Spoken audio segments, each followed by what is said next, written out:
Good evening, everyone, and welcome to Wednesday's Poker Night Live. It's Wednesday night. The worst of the week is over. Kick back. It's basically the weekend. Relax with us because we've got 4 hours of no limit hold'em action for you. All real players, all real cash on Poker Night Live, and so we're with you till 2 o'clock. My name's Nick Wealthall, and with me is poker expert and professional poker guru. That's what you wanted, yeah? Oh, that's me, yeah, right. Mark Banin's here. You're right, Mark? Yeah, I'm fine, Nick, but you're not really thinking ahead here, are you? What happens when they're showing it tomorrow on the replay? Yeah. It's not going to be Wednesday anymore. They're going to get all confused. They can handle it. They won't notice.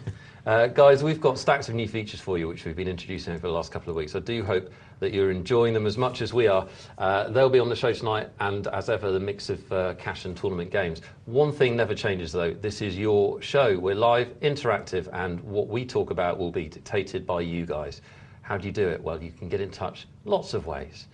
Text us on 62211, 62211.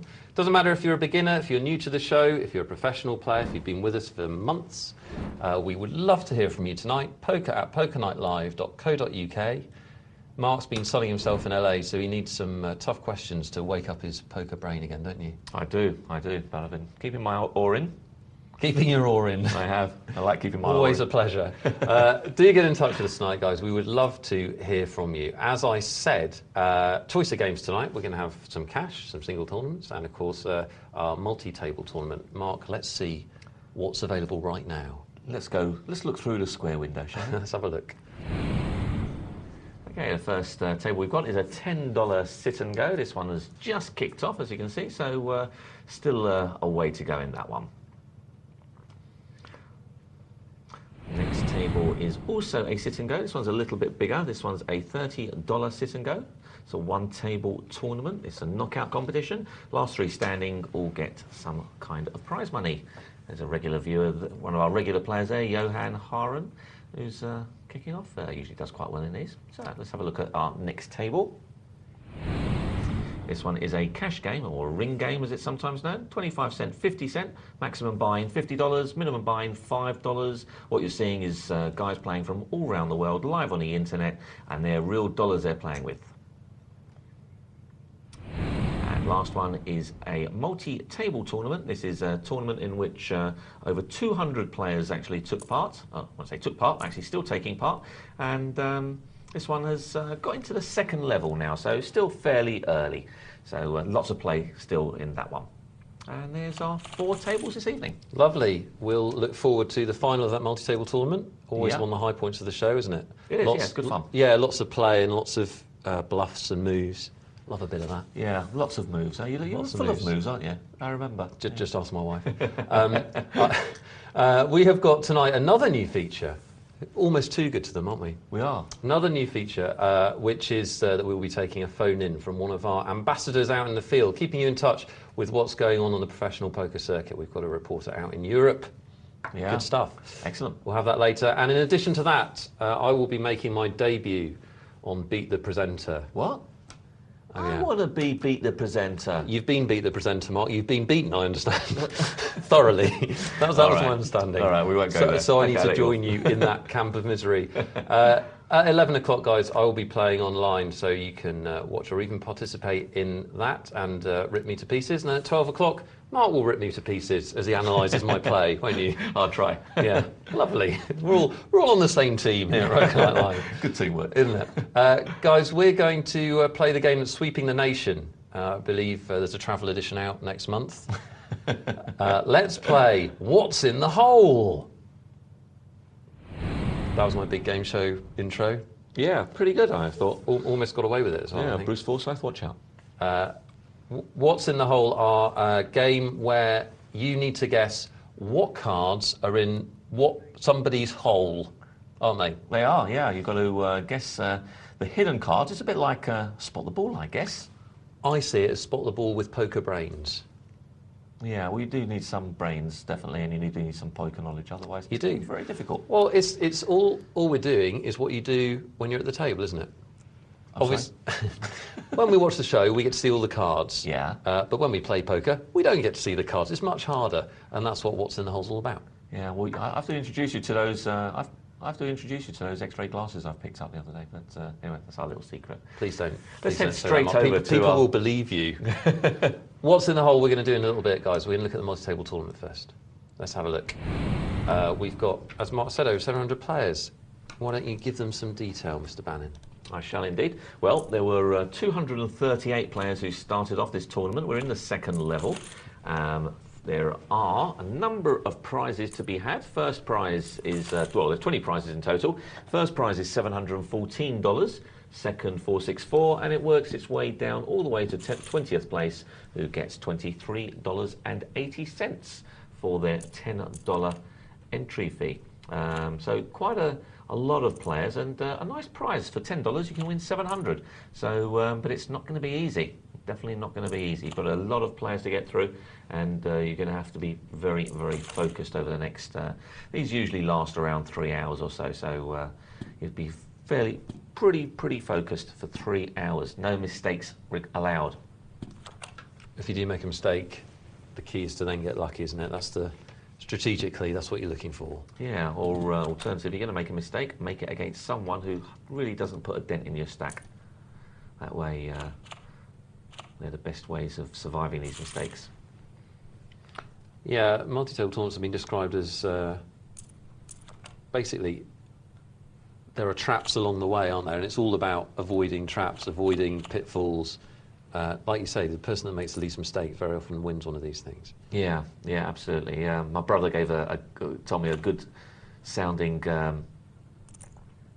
scenario of what akin to what it's like. It's like that you're in front of a firing squad, and the people with the guns have all been given blindfolds and spun around a few times, and they're just firing aimlessly, and you've got to avoid all the bullets. So that's what it's like out there. You've got to always watch out for the stray bullet.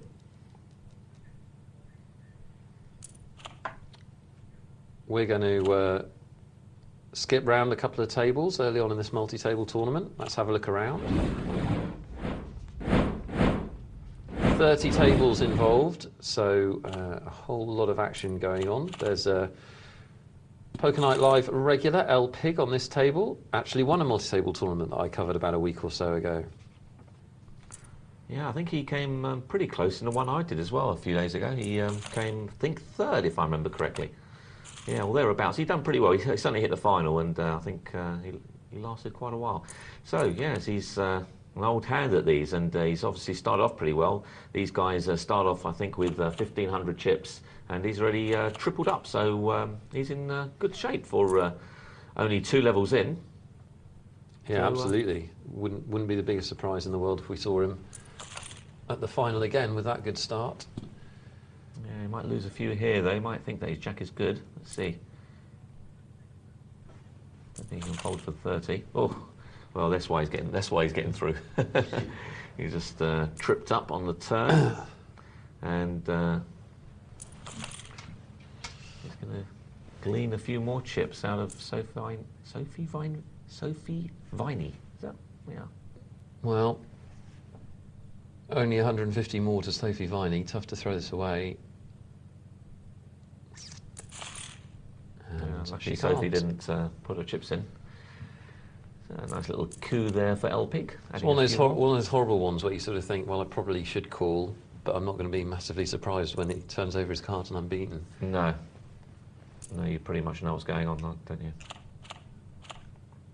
Cincinnati Kid, who we see playing quite often on our tables, goes all in and is in a pretty horrible spot with a dominated hand, but manages to find the 9. He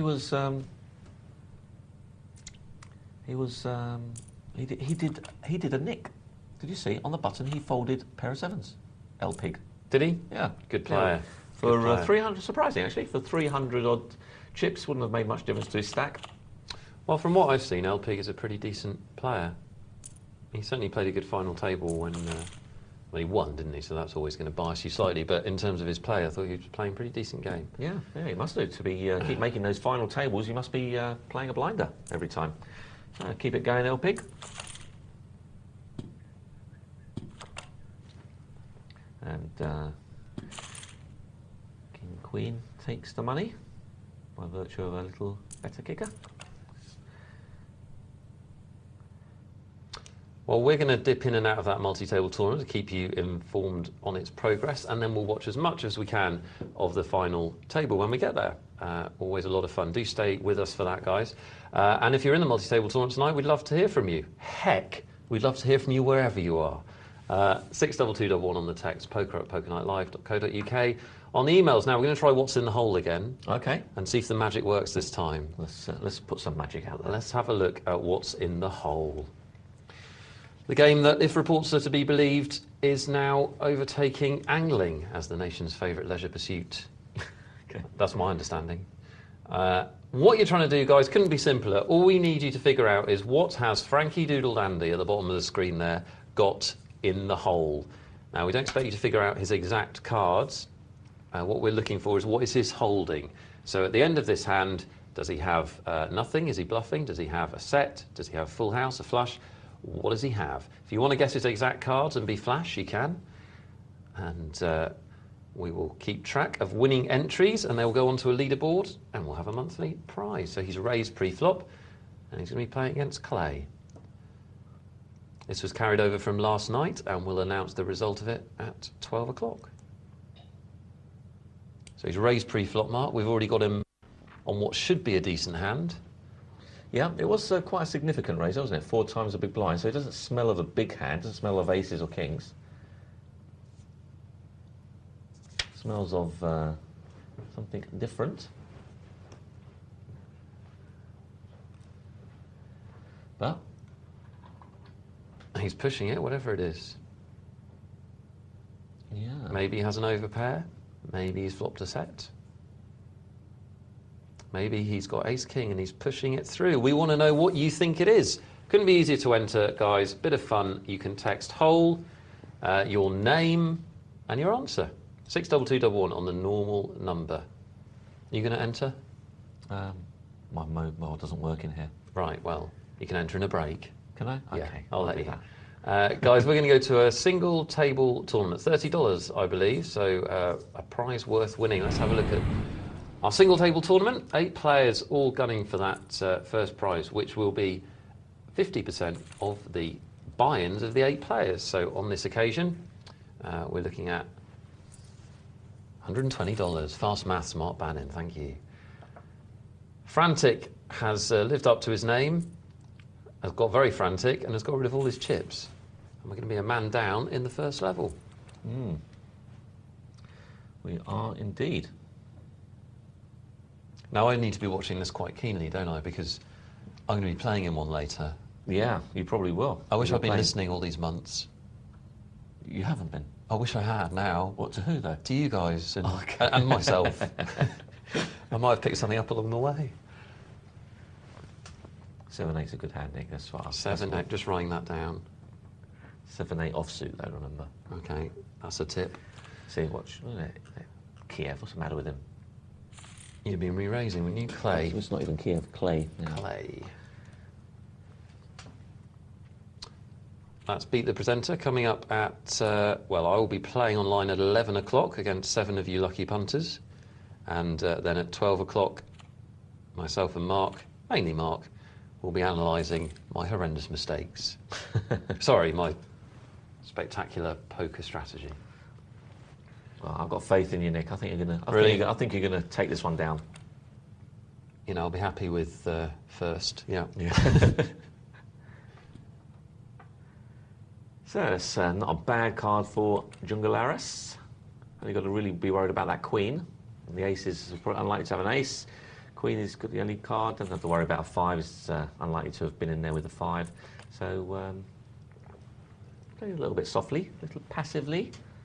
Perhaps would have liked to see a little bet there, just in case he had a draw. So at least you're making him pay for it.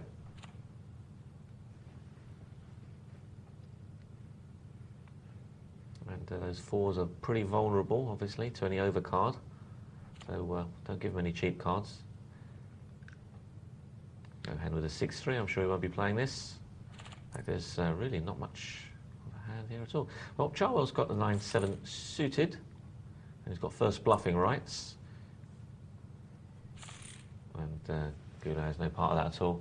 Just can't call. For those of you that haven't been with us for one of these tournaments before, the blinds, the force bets, start at 10 and 20. As you can see, they double every 10 hands. So it's a fast Fast game. It's a last man standing type of deal. No limit hold'em, so the guys can bet any amount of their chips at any point in a hand, but once the chips are gone, they're gone. And prizes for the first 3, nothing but happy memories for the last 5. Or unhappy memories, as the case might be. Well, they'll get a story out of it, hopefully. Yeah. And if you're wondering what those other prizes are, as Nick said, 120 for first, 72 for second, and 48 for third. So certainly worth getting into that top 3 if you can. Obviously, you do see the game start to change when there's about 5 players left. When there are 5 players left, you find that all of a sudden people are starting to tighten up a little bit if the structure allows them to. I mean, that's the thing, isn't it, Mark? The structure of these tournaments and the speed of that. Even a great player can be made to look very foolish and go out very early. That's true, isn't it? That's why. What are you trying to say, Nick? Well, I'm just saying, it's, you know, there's a lot of variance in this game, isn't there? Yeah. I think Nick's referring to my early exit the other day. No, it wasn't at all. I was just trying to get my excuses in early. Don't worry, I'll get you back, Nick. I'll get you back. You see if I don't. I didn't see it. I'm sure you were incredibly unlucky. Were you? Unlucky? Unlucky that I didn't get any cards, I suppose, yeah. I suppose that's one way of looking at it. Just no cards, no...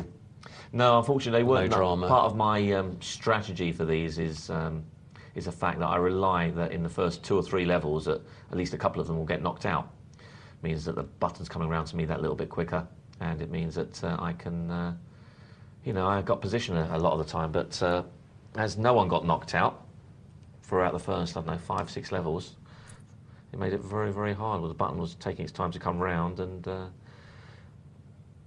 not much you can do, as you're always having to make bets out of position. No, obviously, single table tournaments.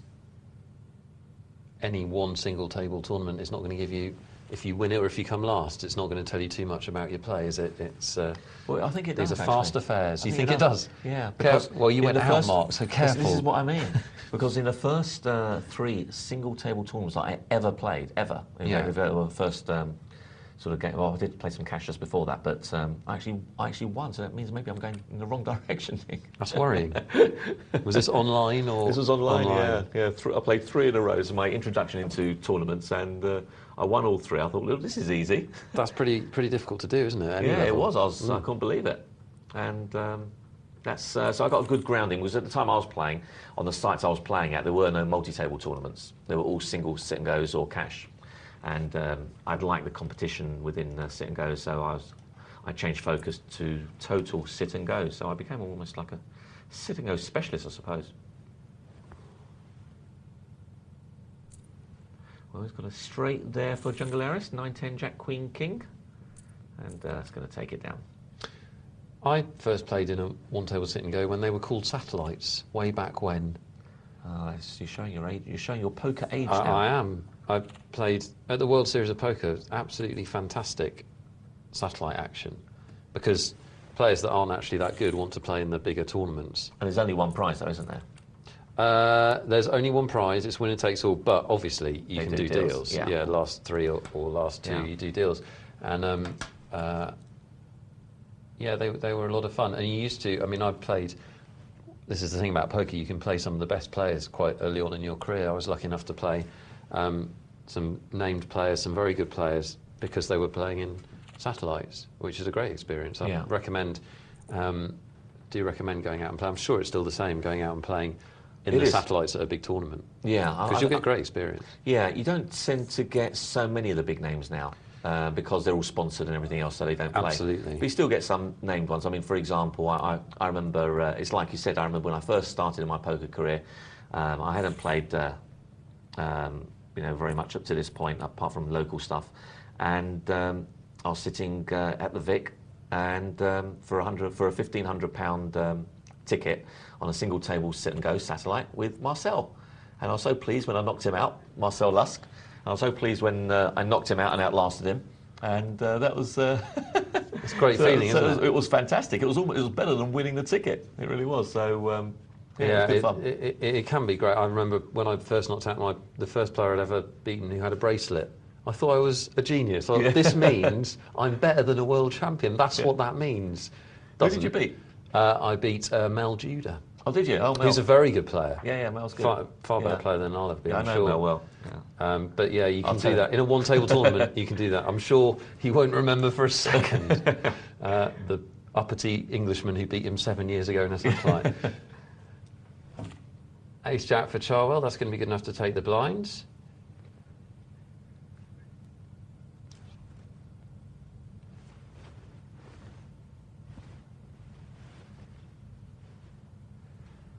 And Big Ad's going to think about it, but I'm not quite sure why. Perhaps he's waiting for his tea to boil or something similar. A lot of these players playing multi-table sometimes, and sometimes they get carried away with another hand on a particular different table or something, so that could also be the reason. If you get the opportunity, especially in the cash games, it's worth checking out how many of these guys are playing on different tables, because it can help your cash game strategy a little in terms of getting away with a few more bluffs. They're less likely to, if they're on 3 or 4 tables, they're less likely to give you the focus that the table deserves, so you can get away with these things a little bit more.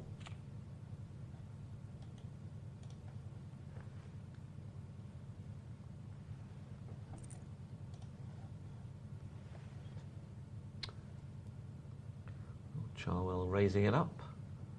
3 times a big blind, making it up to 120. Jungleris calling with the ace-5. He's got position on him now as well. But it's not a bad flop for ace-5.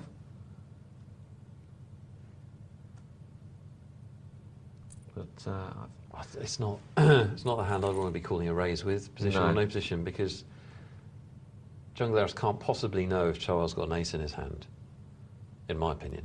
Impossible for him to know. No. So but he has got position though, that's the thing. Which, you know, even if the guy's got ace-jack, how comfortable is he feeling right now? You know, and there's some good betting there by Jungleris. So you realise that it's unlikely to have hit, unless you've got a pocket pair, it's very hard to call. And even if you've got a pocket pair that's lower than 10, it's still difficult to call some of that. I mean, he put a couple of big bets in there. He obviously felt that Charwell, he was really playing Charwell's cards and not his own. Realised that Charwell didn't have any part of that. So his bets were based on the fact that you don't have any of it. So you can't call me. And he was right.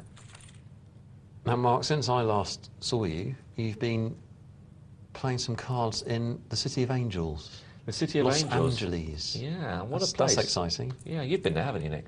I have. Yeah. Yeah, I've been there a couple of times. Yeah, it was quite a place. I didn't see much of Los Angeles. I went down to Venice Beach just for an afternoon after I've had a few bad beats and just thought I've had enough for today. Yeah, that is the chill-out place, definitely. Yeah, but that was great. That was really nice. But unfortunately, I didn't see much of. I was actually staying in Beverly Hills, so I didn't actually see any of it though. You're a flash so-and-so, aren't you? No, it was. I tell you what. How the other half live. Yeah, don't I wish. But no, it was good fun though. It was a nice place to go to if you want to try and mix up some cards and some holidaying. There's lots of things for the holiday person there as well to go and see and do. Obviously, you've got Universal Studios, lots of beaches, and you know, and some nice bars and cafes all around. So that's pretty good. And as well as that, you've got tremendous poker action at the Commerce Casino. I didn't go to the Bike. They've got another casino there called the Bike, which I didn't go to. But the Commerce is, I think, the biggest in the world, isn't it? It is, yeah. For those of you that don't know, poker is legal in California, but gambling isn't. There was a court decision many, many years ago which termed poker a game of skill and therefore permissible. So you don't have any casinos in California, but you do have in LA and other parts of California these huge poker rooms. I mean, the Commerce is crazy, isn't it? It's on like the ones that they had there was based over 3 floors.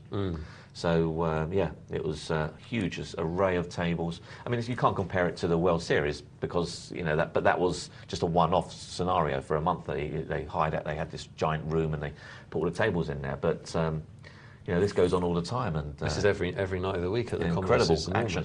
Yeah, incredible action. The amount of money that was on these tables on the bigger limit games. Was frightening. So some of these people sitting there with 20, 30,000 each of them. Yeah, you know, and they were just throwing it around like it was confetti. Hooray! Incredible. If you do get the chance, if you go out to America either on a poker trip or on holiday, guys, do try and visit the Commerce, because it is an experience that you won't get anywhere else in terms of just the size of the place.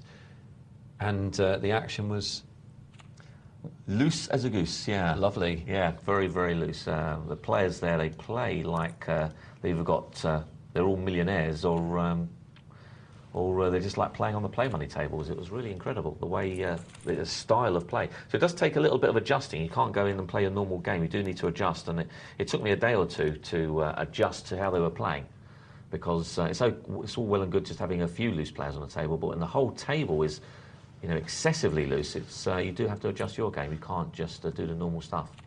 So talk to us a little bit about that, Mark. If people do, well, if they don't have to go to LA to find a wild and crazy game, if they find themselves in a wild and crazy game, and then they imagine they're in LA, how should they adjust their play? Well, there's two ways you can go. You can either join, you know, you can jump on the bandwagon and play the way they do, but you do need deep pockets if you're playing that, because it increases the variance, you know, hugely. My preferred way was really just to, I think it's something that you mentioned, you know, just before we started the show, Nick, and one of the things you tend to find is that if you can just muster up some patience and play good hands and play them in good position, then you're going to win, hopefully, 2 or 3 pots, and they'll be huge pots, because, you know, because they are all loose, they keep on chasing. But by the same token, you can find that some of these pots, you know, some of these 75-25 situations you lose, some of these 3-to-1s you lose. So yeah, you can. It's as we just check out the pre-flop folds, the higher this number is, the tighter the guys are playing. You can have a very frustrating night, can't you, in a wild game, because you can use lots of patience, sit there, wait for your big hands, and get 3 big hands cracked on the river, and your 3 river cards that night is the difference between, you know, twice your buy-in profit and twice your buy-ins lost, or whatever. So it can be frustrating, but, you know, as we always say on the show, over the long run, those games are just extremely profitable, because the players are chasing, you know, and this is the guy's hit rate. So when they do play, how often do they win? So Jungleras, the big chip stack, is top of this table. He'll hope to stay there. Yeah, it's just big variance, isn't it? Yeah, it is big variance, and you know, it can be very frustrating. I mean, there was one particular day that I was playing. I played 3 sit and goes back to back, and you know, I should have been walking out of there 3,000 to the good. Instead, I was walking out minus 500, purely because of one hand in each one, where I was a huge favourite, aces against ace 10, for example, and ace jack against 9-4 or something, and each one of those was worth, that decision of winning that hand was worth $1,000 a piece. Yeah. So, and you know, if they don't run for you, you know, then it can be a little bit frustrating. So, yeah, you know, you've got to ride that out, and that's why I think when I go to any of these places, I like to give myself a chance to get over the variances, which is why I try and go for sort of around 8, 9, 10 days before any main events, so that if I can try and withstand some of the variances that you might get in. Whereas if you go 2 or 3 days, of course, you can have variances very easily for 2 or 3 days, and before you know it, you haven't got any chance to get your money back. Yeah. Yeah, it's one of those things, if you're going to play in those games, guys, you're just going to have to accept that sometimes you'll take a beating. But that doesn't necessarily mean you're doing anything wrong. If you're being patient, waiting for your good hands, if they get cracked, they get cracked. That's the thing about poker, isn't it? The other guy usually has a chance to beat you, even if you've got a very strong holding. He usually has that percentage chance. And if he didn't have that percentage chance, well, nobody would come back and play again, would they? The reason poker's popular is that anyone can do well on a given night. So you just have to accept that. There was one very interesting, funny situation. The first day or so, first couple of days, I'd been taking these bad beats. All I was playing was, up to that point, was more or less, I think, totally just sit and goes. Yeah. So, and I'd taken a few bad beats in these sit and goes, and it was really starting to get me on my nerves. So there was one sit and go that I played in, which was quite funny. And I'd taken a bad beat earlier from a few of these guys. So anyway, so it's in the first couple of levels, and I've got... I think I had something like King Jack. That's right. I think I had King Jack, and the flop gave me an open-ended straight draw. Mm-hmm. Sorry, not open-ended. Sorry, it gave me a gut shot straight draw. Anyway, the guy bets. In fact, no, sorry. The guy goes all in before me, which I don't know what he had, but I assumed he was trying to protect his hand. So he went all in, and I looked over to him and I said, "Talking of all in, Johan Harren, one of our regulars, just survives and really now competitive. That's going to be a key hand for him if he goes on to cash. Sorry, Mark. Yeah. So I've taken a few of these beats, and it comes around to me, and this guy's just gone all in, and I've got a gut shot straight draw, and that's it. So I turned over to him and I said, look, for the last 2 days, I've taken beats non-stop like the one I'm going to try and give you now. Says, I call. And I turned over my gut shot straight draw, bang, the very next card, I think it was a 9 or something that I needed, but comes down and he's coming out, shrugging his shoulders, knowing what's gone on. I mean, so that is a very entertaining story. It does slightly encourage our viewers to have a go with anything. Is that what you're aiming for? No, they shouldn't do. They shouldn't do. I just got to the point whereby I was getting so frustrated. I thought, well, maybe the idea is just to play like these guys. And but that's interesting because that's the trap, isn't it? It is a trap. That's the point that it'll get you to, and it does take, as we see Clay go all in. Blind's getting to the point where people are making moves. It does grind you down if you play in these games a lot because you see people walking off with big pots when they have Jack 7 or whatever, and you just have to remind yourself that you need to keep the odds on your side. Yeah, absolutely. Yeah, that's the thing. It is about odds, and it's extremely important. What is important, obviously, in sit and goes, but it's even more important in cash games because at the end of the day, you've got to make sure that you're getting the right percentage points in your favour. Otherwise, it just fares against you over a long period of time. We've got the aces against jacks. We're going to see some action here, Nick, aren't we? And John Galeras needs to get lucky. Oh, he's in trouble now. Yeah, he needs to get lucky. Well, he's still got roughly a 20% shot at cracking these aces. Doesn't look like it's going to happen. Needs that jack. Can't find a John Galeras, who was our big chip stack for a while, is on his way.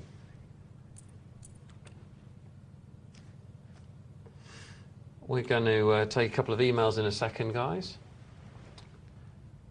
And we've already had quite a few, which is nice to see.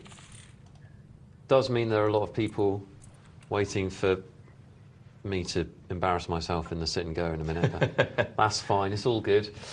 We've had an email from Alex Carney. Good evening, Alex. He says that he loves the show and it's helped him out. That's what we like to hear. He's been playing poker for about 9 months. And he does well, but would like to improve his game. He says, thinking of reading a book. Could you please tell me a good one to read? Well, Alex, there's a few books out there. I'll give you a few recommendations, and then I'll give you let Mark tell you his perspective on books, which is slightly different to mine. I think books can be very helpful. Somebody else has gone out and done the hard work and written it down for you, so that's got to be a good thing. It depends what you're looking for. The Theory of Poker by David Slansky gives you the fundamentals of the game. If you've been playing 9 months, it's a good time to read it. It's not an easy read, it's quite a technical book, but it will improve your game no end. Advanced Hold'em for Poker, Advanced Hold'em for Poker, good. That's a title they could use. Advanced Hold'em for Advanced Players is what it's called, also by David Slansky. If you're a Hold'em player, it's great. And I would also recommend Harrington on Hold'em if you're a tournament player. Has some great tournament advice, and one of the few books, because it's a modern book, to have a lot of internet stuff in. I think they're all great books. And Mark, you're not so keen on the old poker books, is that? Well, that's not entirely true. I mean, I do have quite a few. It's just that my view on poker books is that you read them, but what happens is, Nick, I believe, is that people continue to actually just read and read and read, and that's the problem, and they don't give themselves a chance to develop their own style. And they're trying to copy, Doyle Brunson's style or someone else's style. And I think, sometimes you just need to give yourself a chance to actually develop your own style. So books are important. One that I particularly like, and I think is a very, very good book, is Advanced Tournament Play by David Slansky, once again. I think there's a lot of useful information, very good on terms of how to play tournaments, the theories you need for tournaments, and it gives you a good foundation. That's what I like about that particular book. I think it really embeds a good foundation into what you need to do and how to think in terms of for when you do play tournaments. So, yeah, that one I particularly like. Yeah, I mean, Slansky's name keeps coming up. He is the preeminent writer about poker, really, isn't he, in a lot of ways? Yeah. And he plays in, high-limit games. In fact, I always hear this thrown about, that Slansky and Malmuth are two of the sort of foremost writers. You hear poker players in rooms saying, what have they ever won? which I think is curious because, you know, these guys are winning players, they're professional players, they have been for years. David Slansky sits in the Bellagio most days, you can see him play. It's just crazy, you know, you don't have to have been on TV winning poker tournaments to be a great poker player, I don't think, anyway. Very quick text from Oscar Teapot, which I enjoyed. It says, he loves the presenter challenge. Will you have a presenter league table? And why hasn't Nick played yet? Is he chicken or is he seeded through the early games? It's definitely that. I got a buy. I don't know why. It's neither. It just hasn't been my turn, but it is my turn tonight. I'm massively excited. And also quite wound up about the tournament. I'm going to be playing at 11 o'clock if you want to watch or even compete. And at 12 o'clock, we're going to be analysing my results. So stay tuned for that. It's going to be lots of fun. For now, let's get back to our game. Are we having a presenter league table? I don't know. It's a good idea, though, isn't it? It is a good idea. Let's, you know, let's give ourselves another reason to compete with each other. Brilliant. So you haven't missed a thing, guys. We've basically held the tournament. 5 players left. Johan Harren goes all in. We see Johan play on a nightly basis, and he's an excellent sit-and-go player. He knows exactly when to start changing gears and playing some less than premium hands, pushing a stack. Gullo 1 has got half a hand here. It looks like he's tempted to call. I don't think he should. Not quite enough. One thing making a move with it, isn't it, Nick? Don't want to be calling with it. No, you don't. Well, Charwell making a cheeky little steal. Hoping he can get away with it for 320. And Gullo is wondering, why is it so small? Maybe you've got a big hand. Quite the opposite, in fact, he just didn't want to get re-raised and lose what he put in. Oh, cheeky little nick there from Charwell, and he might do the same again here if Clay doesn't get involved. Well, if you can pull off a blind steal at this stage of the tournament, it's incredibly valuable, isn't it? I mean, you know, the blinds are big, and if you can get away with it, it's free money, and it makes a big, big difference to your situation in the tournament. Yeah, absolutely. This is good discipline from Gullo. He didn't twice he's had opportunity to call with sort of medium hands, Queen Jack we saw a moment ago, and just now Ace-7 suited, and he decided to throw it away. So we're seeing some good discipline by Gullo. Yeah, I've got a feeling there'll be a point where he just says, I've had enough of throwing these hands away. Johan Harren will be moving all in here, unless I'm very much mistaken. You're not mistaken. And it's about 500 to Clay, and he does call. Marginal decision. He's going to have to hit that queen. No. Doesn't? Would you make that call? 500 more? No. No, not with Queen 3. Maybe if it was Queen 10 or something I might do, but Queen Jack perhaps, if it's not all my chips. But, because you could be doing that with anything, but I certainly wouldn't do it with Queen 3. He's really only got one card to hit, haven't you, if he has got an ace.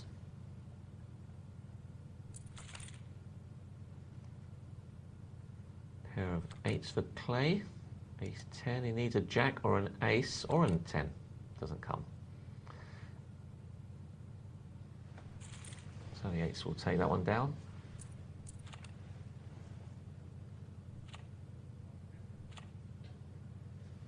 And what's Charwell going to do here? And he's not pussyfooting around, he's just decided to lump it in. Decided, I'll just take this 320. And Gullo's patience has been rewarded. He's now got the ladies. Yeah, sadly, he's going to want somebody to steal because he's... yeah, well, Charwell might do his double the raise thing. Well, he's just called with it. What's the purpose of that, Nick? He's just trying to... I think he's just trying to win it post-flop, isn't he, basically? Well, big ad's all in on the big blinds, so maybe that's affected him. But actually, that's even more reason to raise because he creates dead money by raising if he can knock out Gullo. But he didn't do that. In actual fact, Gullo got some dead money off him with his limp, and he'll take out big ad. I do think that's a little bit of an error by Charwell. I don't think there's much of a case for limping there. No, not with that hand. No. I think the only thing I could think of is that, especially with the guys all in, so no, there's no point. If the guy had chips behind him, then he'd say, okay, well, I won't do my normal button steal, I'll just nick it on the blind, on the flop instead. But Well, we're down to 4, so this is where it gets a little bit cagey now, as you can see, with Johan going all in. Only 3 of these 4 players will get into the prizes. Third prize actually pays out $48. Second is $72, and first will get the grand sum of $120. So, nice prize if you can get it.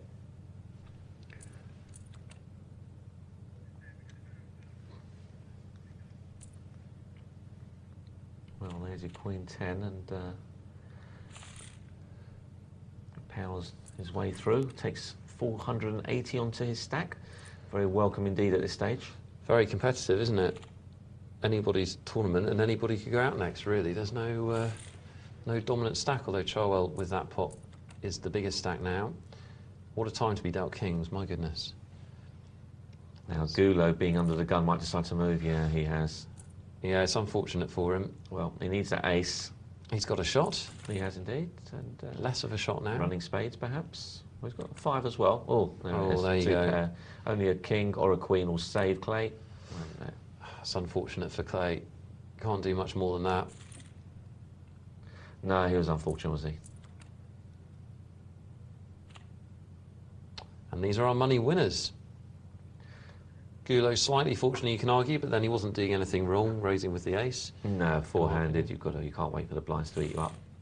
And he's thrown it away. And Johan will breathe a sigh of relief because he had I can't remember what it was now, but I remember saying it was a nasty little hand he had there. So he was lucky that Gulo gave him a free ride. Down to 3, so they're all in the prize money now. So people will be a little bit more lavish with their betting. They're not afraid to put it in now that they've got some prize money coming their way. As demonstrated by Johan Harren with the 6-5. Yeah, he needs another 5 or 6 on the end there to win it. Oh, look at that. There, he said it. Wow. Do you know the odds of that one? It's pretty high, isn't it? Run a 2 pair like that. Well, I think on the turn it's about 6.5 to 1, is it? Or is it worse than that? Well, he's got to hit one of his 5 outs. or his 6. Yeah. He's got 6 outs, but then after that, we'll work it out in the break. It was a pretty fortunate turn of events for Johan Harren, but then if you're bold and aggressive in these sit and goes in the late stages, it can happen. He did absolutely the right thing, couldn't take the blinds again, and his boldness was rewarded. I know with one card it's 93% favourite, isn't it? So I presume he's got a couple more outs there.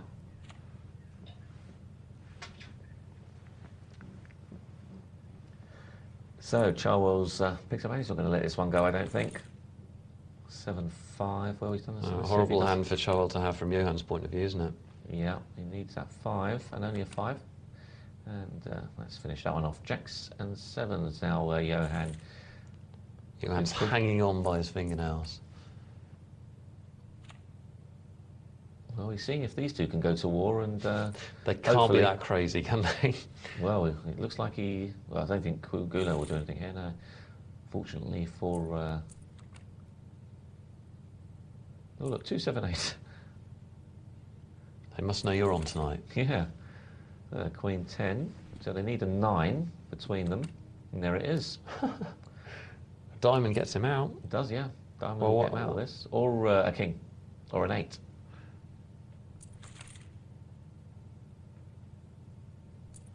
Doesn't happen. So Johan Harren was the benefactor of some good fortune a couple of hands ago. He's now been pretty unfortunate as these two go to war over.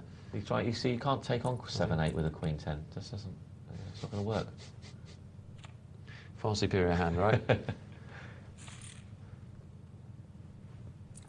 So down to 2 now. So Gulo's played a very impressive game, I think, up to now. In fact, Charles played pretty well himself. So 2 very good pieces of play, and even Johan played very well. I noticed these 2 played. I was impressed with Gulo's folds. He made a couple of very good folds.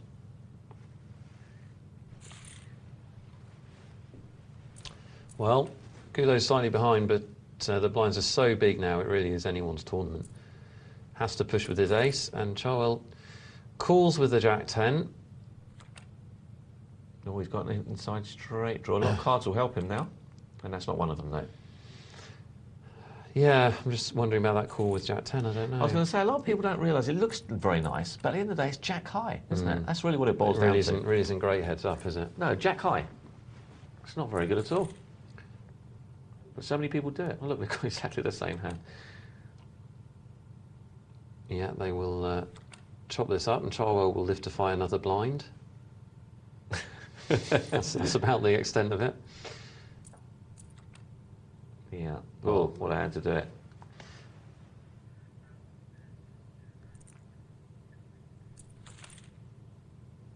Oh, look, he's got an up and down straight. Yeah, he could draw. crack them, couldn't he? Yeah, an ace or a 6 will win it for him. Oh dear, oh dear. Well, I think we've seen more outdraws in that single table than I've seen for about 3 weeks on the show. There were loads of them, weren't there? Yeah, there was a few. There Some was a really few. unlikely ones. Yeah, now, I always enjoy listening to you explain this, Nick. The multi-headed hydra that is the chip movement graph. As you can see, perfectly timed surge by Gulo at the end. His white rocket shooting into the stratosphere there. Yes, as that everyone else orange dies is a to bit death. wild there, isn't it? That orange. It is. Is that Charwell? Yeah, he was in chips the whole tournament, wasn't he? We can see that. Never in trouble until the final heads up, but so often the way in these single tables. Yeah, he played a good game up to that point and just couldn't make it at the end. I'll be honest, Mark, I've learnt loads. Have you? All ready for my big game in a little bit. I know. Are you ready? I'm excited. Are you ready? I'm in the zone, so I'm not really in the zone. You're not? No, I will get in the zone though. Do my little pre-match ritual. I've got to turn my pants around. You won't see that. It's in the break. Darren from London has emailed in and says, thanks for the email, Darren. He says, over the last few months I've been making good money online. Well, good for you. I've also started to play live a lot at the casino, but I find my players very different live. I don't seem to make as many moves and find cards look better. Ace 10 suited, for instance, I would overplay out of position online. I think he means never. I would never play out of position online, but find myself doing so live. Any tips to improve my live game? So he's not playing as well live as he is online, Mark. What do you think? I think it sounds like he's a little bit overawed by the situation. That's the only reason I can think of. I mean, it does take a little bit of time to get used to it. I mean, I remember when I made the shift from playing online to playing live. It does take a few tournaments before you're comfortable with everything around you. And I dare say I don't think I played as well live as I did online. So it does take a few times. All I can say is experience. Once you've played a few times, you're familiar with the surroundings, familiar with feeling the cards and all that sort of thing. Then that will help, won't it? Yes, it will. It's all familiarity. It is all familiarity. It's very very difficult to change environments. But I think the tip is just to remember it's the same game. Yeah. Same rules apply. If you've got a winning online game, you may have to change it a little bit depending on the players, but the hand values don't change. No.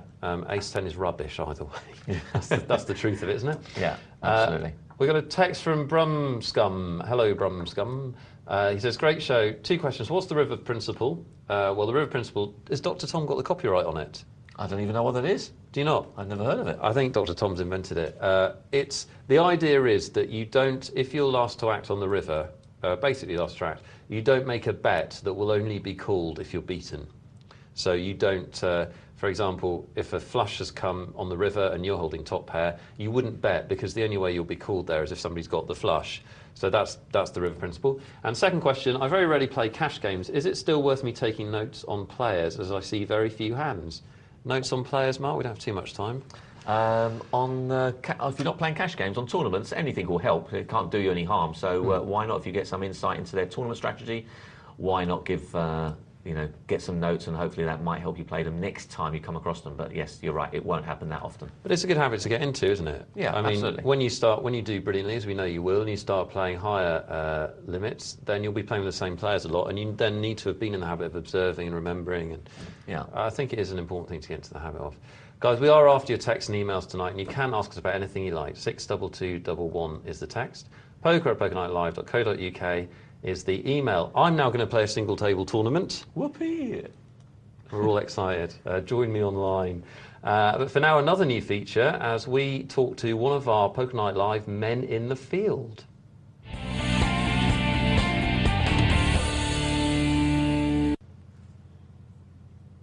Okay, time for our phone-in tonight.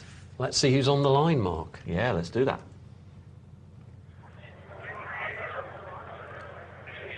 Hello, can you hear me, TK? None other listening. How are you guys? Very good. You're talking to Nick and Mark, TK. Nick, 6 weeks since I've seen you, was it? How are you? It was on grand. Are you good? I'm in fantastic shape. I'm in the Concord Car Casino in Vienna. Wow. You can probably hear there's quite a bit of background noise. You'll have to excuse that, but there's a wonderful atmosphere here. Yeah. Now, Yeah, obviously, most of our viewers won't have been lucky enough to go over to Vienna and play poker. What like in terms of the city and the casino? The scene in the Concord Car Casino is one of the most traditional car casinos in Europe. It's not a casino in the traditional sense. There's no gaming tables. It's just card games. They have 20 or 30 cash tables, and every year they have the EWSOP here. They actually have an honours board on the wall, which goes back, if I can just run you through a few names, in 1998 as won by Dave Bosch. Remember Dave? Yeah. And Pepe Klinger won it in 99. Krista Johansson, Simon Trumper in 2001. Yes. Pepe Klinger again in 2003. The great Peter Roach in 2004. And Pascal Perot in 2005. So some of the...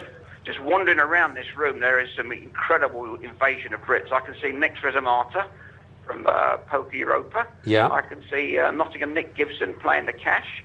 I'm stood next to the one and only Joe Grech. I can see Robert Bonelli, the walk-in jumble sale. Jonathan Rabb from Blue Square. And there is the most extraordinary one-table satellite going off. There's Julian Thu, Rob Young, Red Dog, and there's a Chunky Mick, Big Mickey Jones. Simon Trumper stood next to me. Jen, the Unusual Suspects hero, stood next to me. And there's a young gentleman here called Brian Wilson. Yeah. Remember Brian, the 2005 $5,000 pot limit world champion from the 2005 World Series? Absolutely. Yeah, I was actually with them. Here. It's really going to be some week. I was actually with Brian, Tony, just a couple of weeks ago in LA.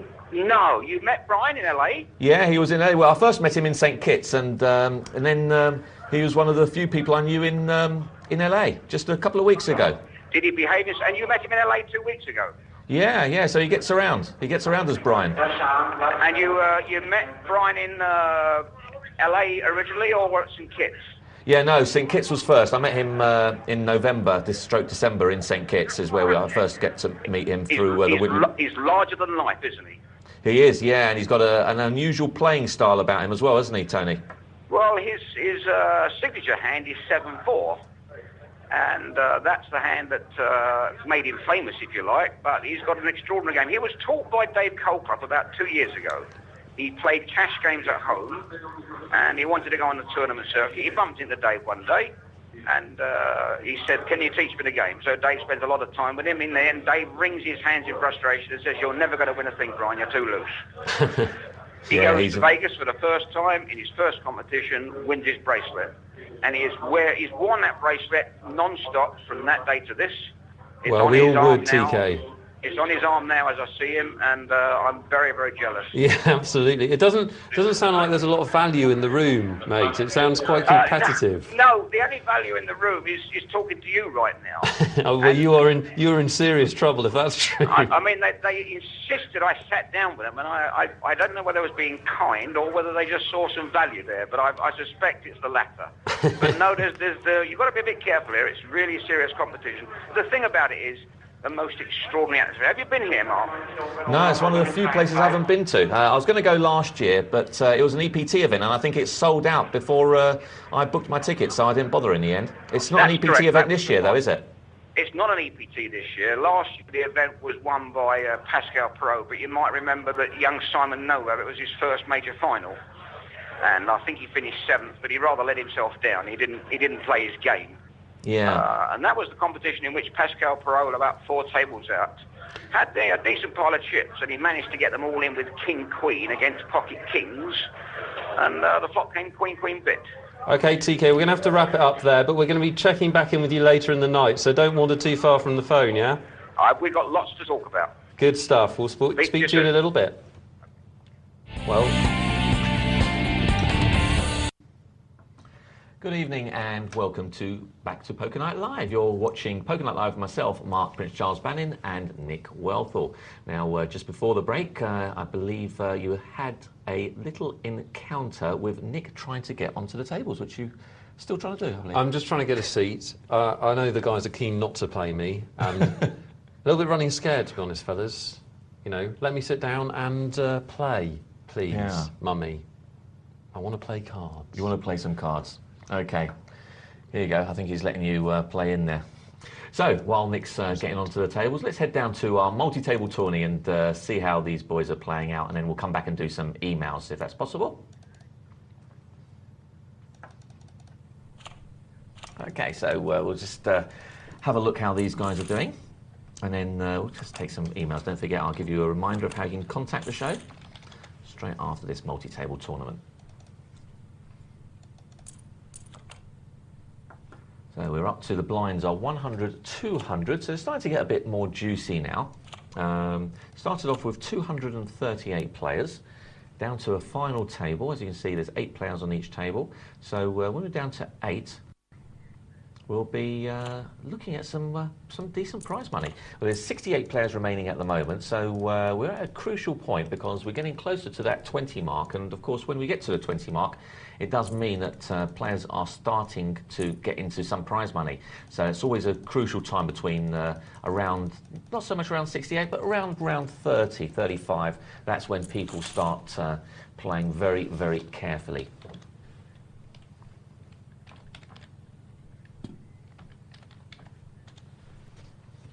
We'll just watch 1 or 2 more hands, and then we'll head over to see who our current chip leader is. I'm in, Mark.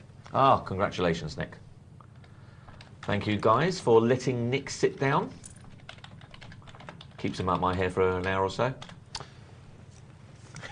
Yes, I'll just be over here having a bit of fun. If you could hold the show together, that'd be brilliant. Okay, I'll try.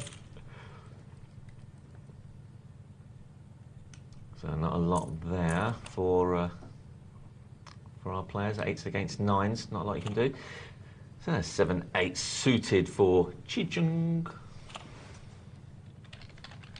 But he's up against the other big hand, pair of aces. He's made it 600 blinds. Oh, he's only doubled it. So he might get looked up here by Chi-Chung. Let's hope it doesn't come at 8 high. Oh, well, it's not 8 high, but he's got 3rd pair on there, so he's put a little feeler bet out there. Will he listen to his bet, though?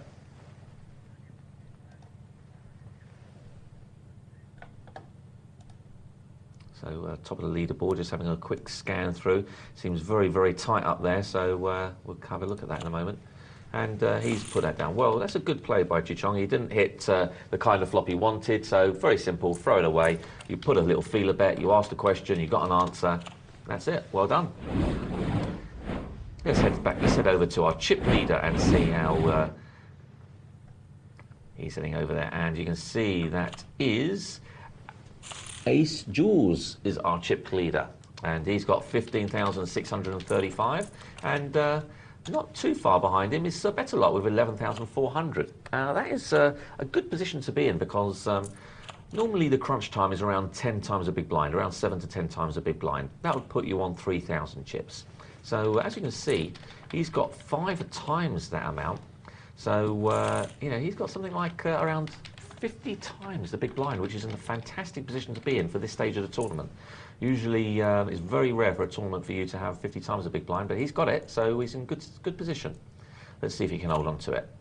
Well, so Better Lot got his Queen 3 in a small blind, decided to play it, Queen 3 suited, and got top pair and decided to put a bet out there, win what was there, and he done the right thing. Well done. Ace Jaws with a King 10 suited. Starting to have a little limp in. And by virtue, he's actually got himself position.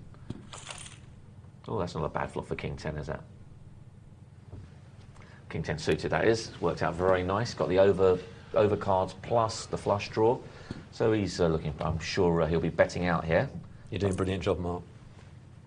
Well, that's a bit of a tell for my liking. I think if anyone had a 7 in their hand, they might be look him up. But even if they did have a 7, they wouldn't be in a very strong position. Mark, I'm down 30 chips. That's the thing, Nick. You mustn't tell us. Right. Yeah, you've got to. Okay. You've got to keep it a secret. Keep the mystery. Yeah. Keep the mystery. Very much Absolutely. so. Very much so. Raise with that, Nick. All in. All in. Yeah, yeah. I'd watch it, boys. Nick's about to go all in. Just give me 30 hands, and I promise I will. His index finger is roaming wildly over the mouse. I'm just waiting till I'm in that psychologically important 7th place, and then I'm going to make my move. So, Shannon.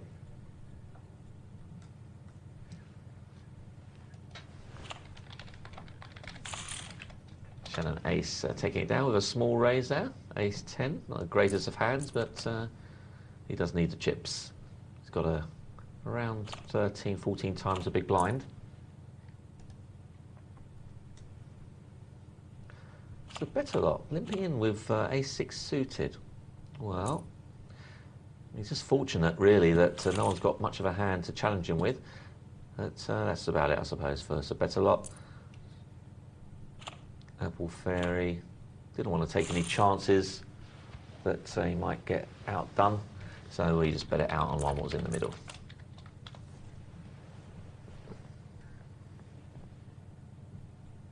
So we'll just see a couple more hands.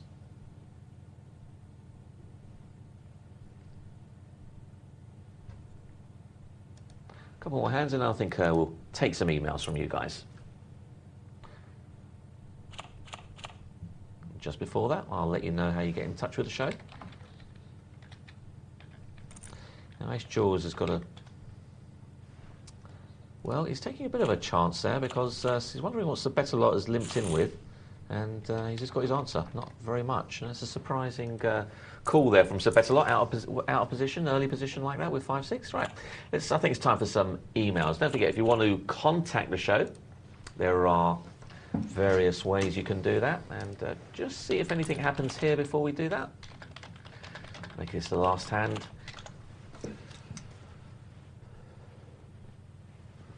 Ace 4 against King 10. Well, it's quite a nice hand for Ace 4, top pair. In fact, he's made 2 pair, 4s and 3s, and I'm sure he's not going to slow play this.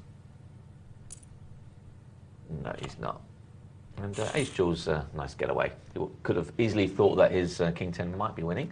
So let's take you through how to get in contact with the show. There are various ways you can do. First one is by texting, and it's 62211 is the text number. And just before that, you can have a look at our email, poker@pokernightlive.co.uk via email. And of course, the text number is 62211. So don't forget, when you do text in, put your name in the first part of the text message. That way we can refer to you by name. So let's have a look what emails we've got for you. So we've got a couple of emails, and first one is from Dave. Thanks very much for your email, Dave. And Dave is saying, can you tell me why Ace-Jack is a difficult hand, please? Okay, well, why is Ace-Jack a difficult hand? Well, it's simple. It's because it's a difficult hand because it can be dominated very easily. That's the thing with Ace-Jack. So if you do have Ace-Jack, you're very vulnerable if someone has got Ace-Queen, Ace-King.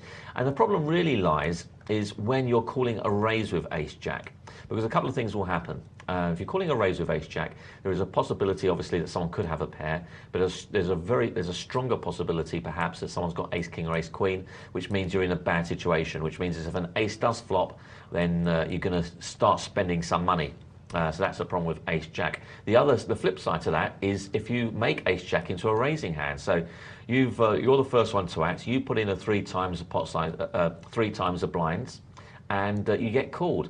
Now, typically, a lot of players will actually just call with Ace-King and Ace-Queen, which means, once again, if an ace does hit, you're in trouble. So when you've got Ace-Jack, really what you're looking for is Jack high, and even then you're perhaps wondering, is he sitting there with queens, kings, aces? I mean, how many times have we played hands where we call a raise with Ace-Jack, which we know we shouldn't do, and it comes Jack high, and the guy's sitting there with queens? and you do a stack of chips because it never ends up any more than just jack high.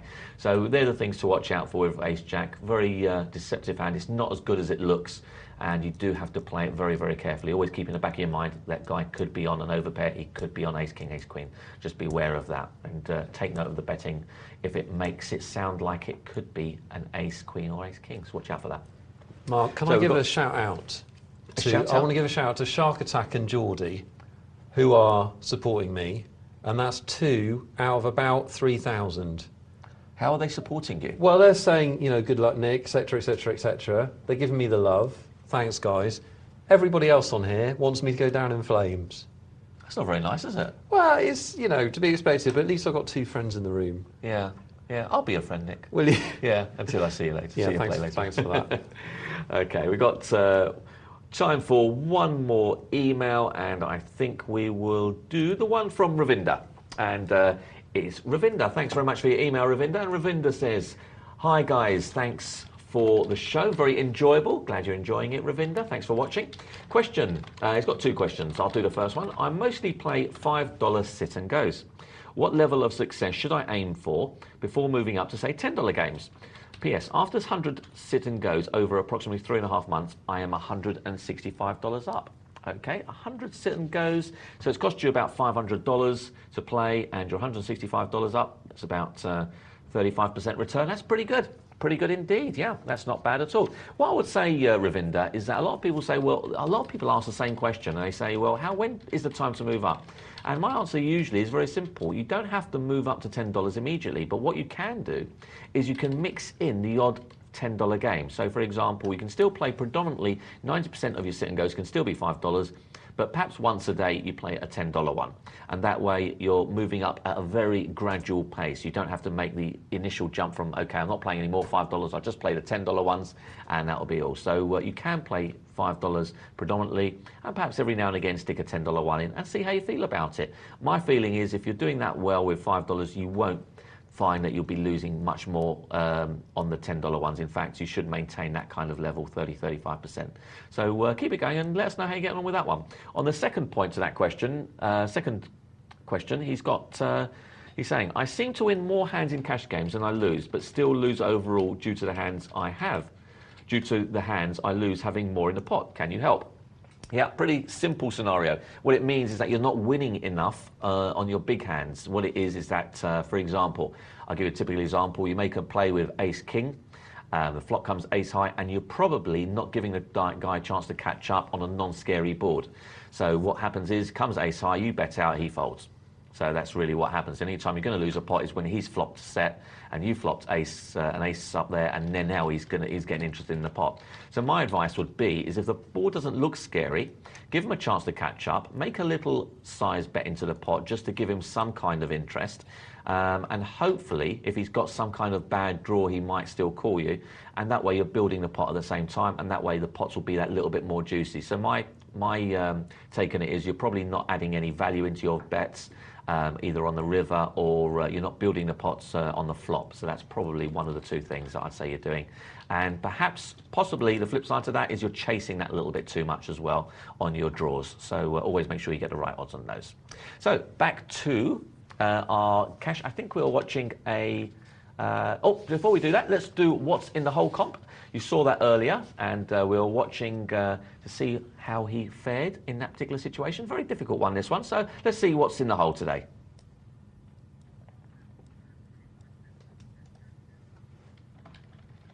Okay, we can see that Frankie Doodle is the one holding the blank cards, or the mystery card, should I say. What's he going to do here?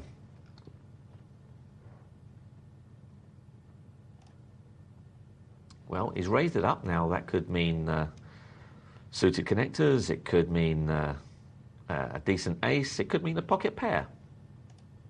So the thing with these, when you're trying to work these things out, is to try and narrow it down. You can't say narrow it down to specific cards straight away, but you can perhaps start with groups. So have your set of groups. Pocket pair, big ace, maybe a suited connector. Probably ace is the first favourite. So he's been called by the ace-queen, and now the ace-queen has made a strange play because he's actually bet out. He's trying to take the lead in the betting, even though Frankie Doodle had the lead. So he's trying to say that I've hit part of that, and Frankie Doodle's not having any of it. Now he's been checked on the turn now. Clay doesn't want to put any more money into this pot. And Frankie Doodle's made a little bet, and Clay's now called. So he's turned passive. He's now checked the end, as has Frankie Doodle. So what was in the hole? Got them interested to a certain degree, but not totally. So what could that have been? Don't forget, 62211 is the text number. So text hole and your answer to 62211 if you want to. And we'll do a little monthly leaderboard, see how you fared during the months. What's in the hole comps. So over back to our 25-cent, 50-cent competition. This one is, sorry, cash game. So let's see how these boys play. This is the first cash game of the night. Now, cash games are very different animals to tournaments. You tend to find that the whole game is actually played very, very differently. In as much that, I'll just interrupt myself there for a moment, because we've got a full house for Gulo. How'd you get them? You have to be very patient. Really? You don't get them that often. I'm still in, Mark. I'm still alive. Oh, you're doing well. Well, you say that.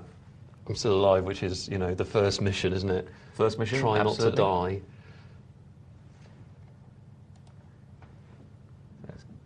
die. Gulo's trying to get some value out of this, and with a pair of sevens, Dad doesn't want to know, and I don't blame him. Didn't hit his set. Lucky for him. Otherwise, he would have been in a desperate situation. He would have had the bottom house as opposed to Gulo, who had the bigger house. Yeah, so going back to the ways, a lot of people say, well, what's the difference mainly between how you'd play cash games and how you'd play tournaments? Well, there is certain elements that you've got to be aware of in tournaments, and in tournaments there is an element of survival which you don't take any notice of in cash games, because if you do get wiped out, guess what? You put your money back in, you put your hand back in your pocket, and you just reload. Whereas in a tournament, you can't do that. Once you're out the tournament, you're out the competition. It's a bit like the Football FA Cup. If you get knocked out, you can't buy back in. So, whereas cash games are a bit like the Premier League, I suppose you could say. It's a course over a season, the season being life in poker, and you just have to make the right decisions for the long term. And that's why you have to be more aware of the percentages in cash games. You have to be more aware of what percentage points are your draws, what the implied odds are.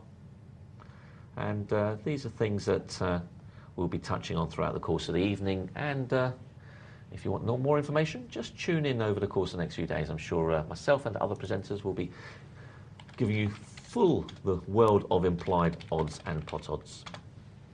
Of course, if you've got any specific questions on implied odds or pot odds, you can just text or email the show. You know the number, 62211, poker@pokernightlive.co.uk. So back to the game, we've got Snap It, one of our regular players. Always does quite well at this level. I saw him have a very good innings the other day with his $50. This is a $50 maximum sit down, and he turned it into about 200. So, which isn't an easy thing to do. 4 times your initial starting stack, not easy. So, of course, I did say $50. Anyone sitting with more than $50 means that they've gleaned some out of the other players. You can, unlike a tournament, you can sit down and get up as you please.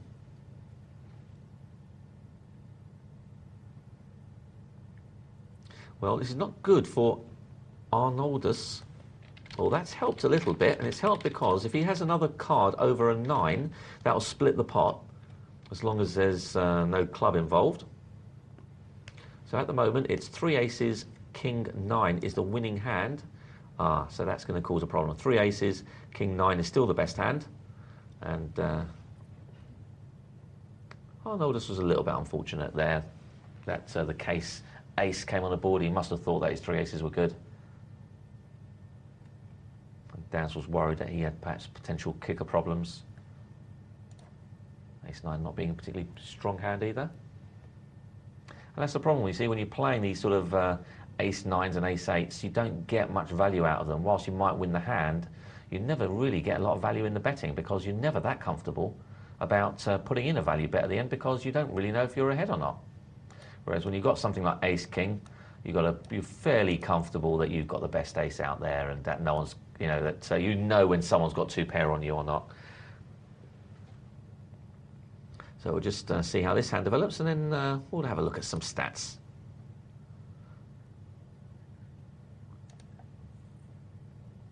So Daz takes that one down. Ashtray's had nothing there. So this is a pre-flop folds. This shows you how tight or how loose players are. Obviously, the higher the figure means the tighter they're playing. Snap It being the tightest at the moment, playing only 18% of hands.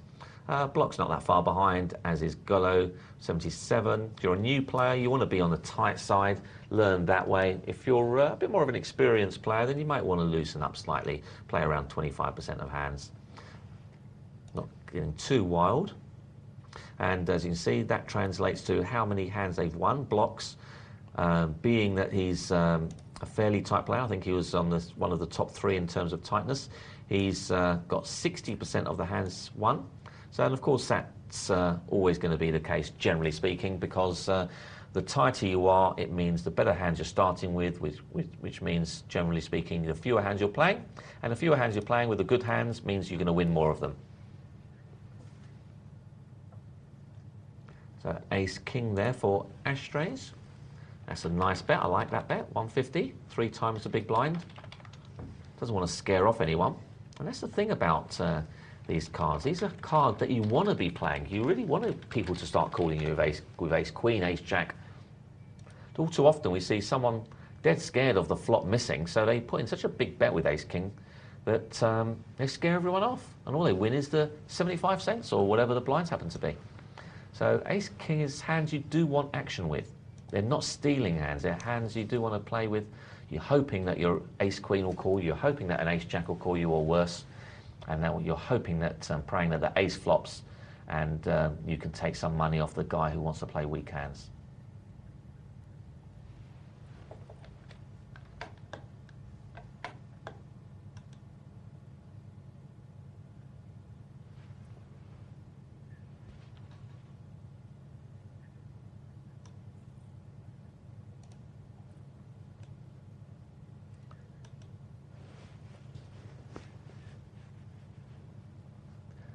So, how's the show going, Mark? Yeah, don't worry, Nick. I'll be all right. Yeah. You just carry on. You just enjoy yourself over there. Oh, I am actually. Yeah, it's tremendous. Yeah, you just enjoy yourself. No, I don't want your help. No, I insist. No, I'm serious. I don't want your help. He's desperate to try and help. And you haven't got it, so there we are. Well, we've got Kravin, who's limped in with the ace-8 in early position. Ace-8 suited. Don't like the play, really, to be frank with you, for lots of reasons. One, you don't very often hit your flop with ace-8 suited. I was obviously hoping that he hits a flush. And I'll tell you why I don't like it. One, you've got a rag ace. So if an ace hits, then you're generally going to be in trouble against someone with a better hand. Two, the times you hit a flush will be something, well, just to give you an idea, the chance of you hitting a flush is 118 to 1. So 1 in 119 times you actually flop the flush. 1 in around 8.5 times you'll flop a flush draw. Then it means, now that you flop the flush draw, it means you've got to start betting at the flush draw, because once you hit your flush, guess what? No one's going to pay you. So it means you've got to start betting before you've hit it, and you're now increasing your expenditure into this pot with not a hand, with no hand whatsoever. So all the problem with flush draws, you don't generally hit. Can be very expensive as well. So don't like the play, generally speaking. It's quite okay on that particular occasion. He did hit 8 high, which is about as good as it gets for ace-8.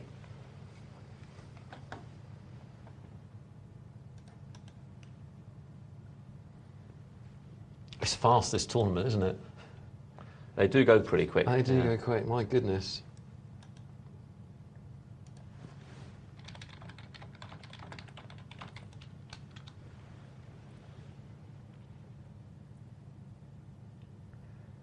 So snap it with the queen 8. I'm sure he's going to be folding this. Ashtrays, will he be playing his 5-6 of clubs? He's raised with it. I'm not sure I like the raise, to be frank. 5-6. It's as deceptive value. I don't mind it every now and again, but I wouldn't make it as a standard play. It's a sort of hand up. It's the sort of thing I might do once in every 4 or 5 plays. Add some deception. Now, curiously, Blocks is leading out here, which is unusual to take the lead in the betting when someone already has it. And Ashtrays, well, got away with his fight from his 5-6. Don't really understand what the play was all about, but perhaps adding some deceptive value. Let's see if he does the same again with a 10-jack. Well, he doesn't this time. He just uses a call, and I don't mind the play. I don't mind the play for the simple reason that with 5-6, you want lots of players in there. You're hoping to hit your miracle, and you want a lot of players in there so that when you do hit your miracle, hopefully one of them has hit something too. Of course, if you take that option away from them, then by raising everyone out of it, you're only up against heads up, and the chance of him hitting something and you hitting something at the same time is slim. But just moving away from that, we've got Blocks, who's flopped a very nice hand indeed. Flopped the top straight, the nut straight as it is at the moment, and Blocks, not a scary board. Well, he's perhaps given a game away, but he's fortunate that Ashtrays has got quite a big part of this flop. He's got an open-ended straight draw. He's got now 2 pair as well. So he really needs a jack or a 10. Unfortunately, a jack or a 10 is a 10-to-1 shot to hit. He hasn't got many chances of hitting it, so he's 10-to-1. Now, the thing he's probably thinking is, do I raise or do I just call? Well, that's an incredible pass. That is a first-rate pass, I must say. I'm impressed. I'm impressed. We're looking at a 25-cent, 50-cent game, and he passed top 2 pair Ashtrays. That's very well done indeed. Very nice pass indeed, and that's something that you'd expect to see at the high-level games. Well done.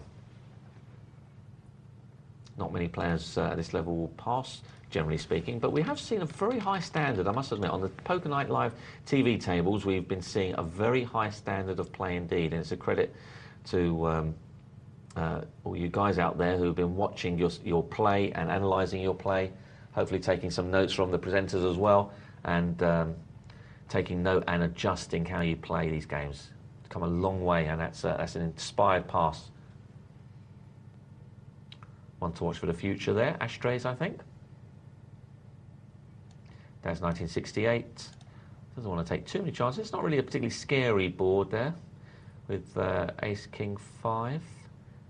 Might have let him try and catch up a little bit, but you don't always have to do it that way. Sometimes you can slow play yourself into trouble, and Daz just didn't want to do that.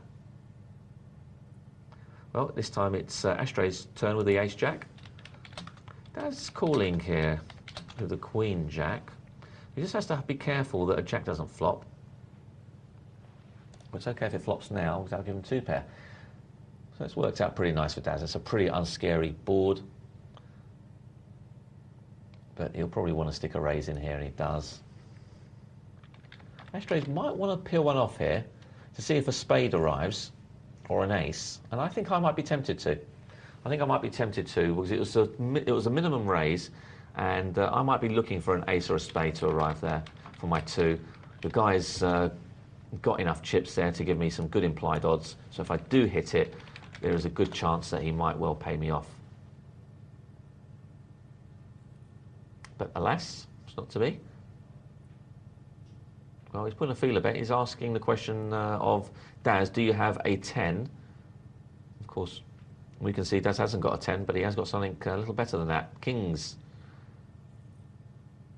And Arnoldus saying, okay, well, whatever it is you've got, I'm sure you're beating my 5, pair of 5s. And he was. Well, sneaky Binkster, limping in with the Kings, hoping that someone will do some raising for him. And Arnoldus hasn't taken the option with the Ace-10. And Binkster probably wants to add something into this pot now. Pot's a bit too small for him, I dare say, so he's probably going to add the pot. I was going to say a 150 is probably about the right bet here. He needs to start building this pot up. And unfortunately, no one had any part of that, so they couldn't do anything. So on to the next hand we go. Binkster, good fold there by Binkster. Queen Jack in early position, I like that play.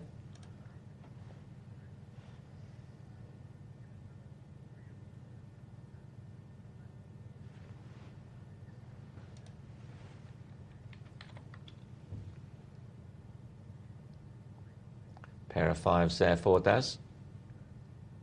And an inside straight draw for Craven. Well, he's given him a free one. I think I would have liked to have bet the straight draw, to be honest with you. He's got a bad straight draw. It's not going to happen very often. 10 to 1 is going to happen on the next card. Inside straight draws, they don't happen often. So you've got to really bet at it. And he had position. Everything was going Craven's way to get some money on that. And I would have liked to have seen a bet there.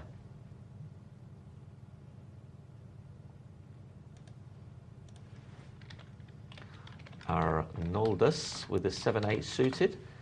Well, surprising fold there, but not everyone is as loose like me. But I'm not that loose, really. Just makes it seem that way. Well, look at that. He's trying to steal it with a 10-2. He's got a few tricks up his sleeve, this Bingster. I must admit, he's a trappy sort of player. I like his style.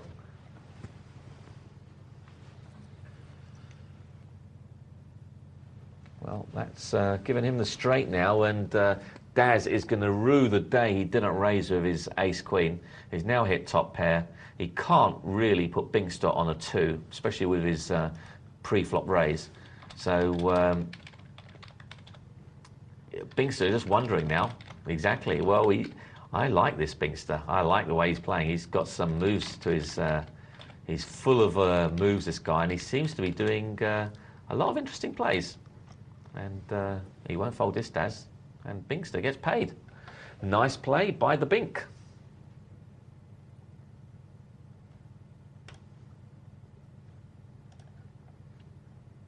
Well, we're seeing some very sophisticated... once again, we've seen some sophisticated play there, I thought, by Bingster. You know, the check on the turn, the raising with a 10-2. I'm not saying this is things that you should be doing all the time, because you keep raising with 10-2 and you're going to end up going broke.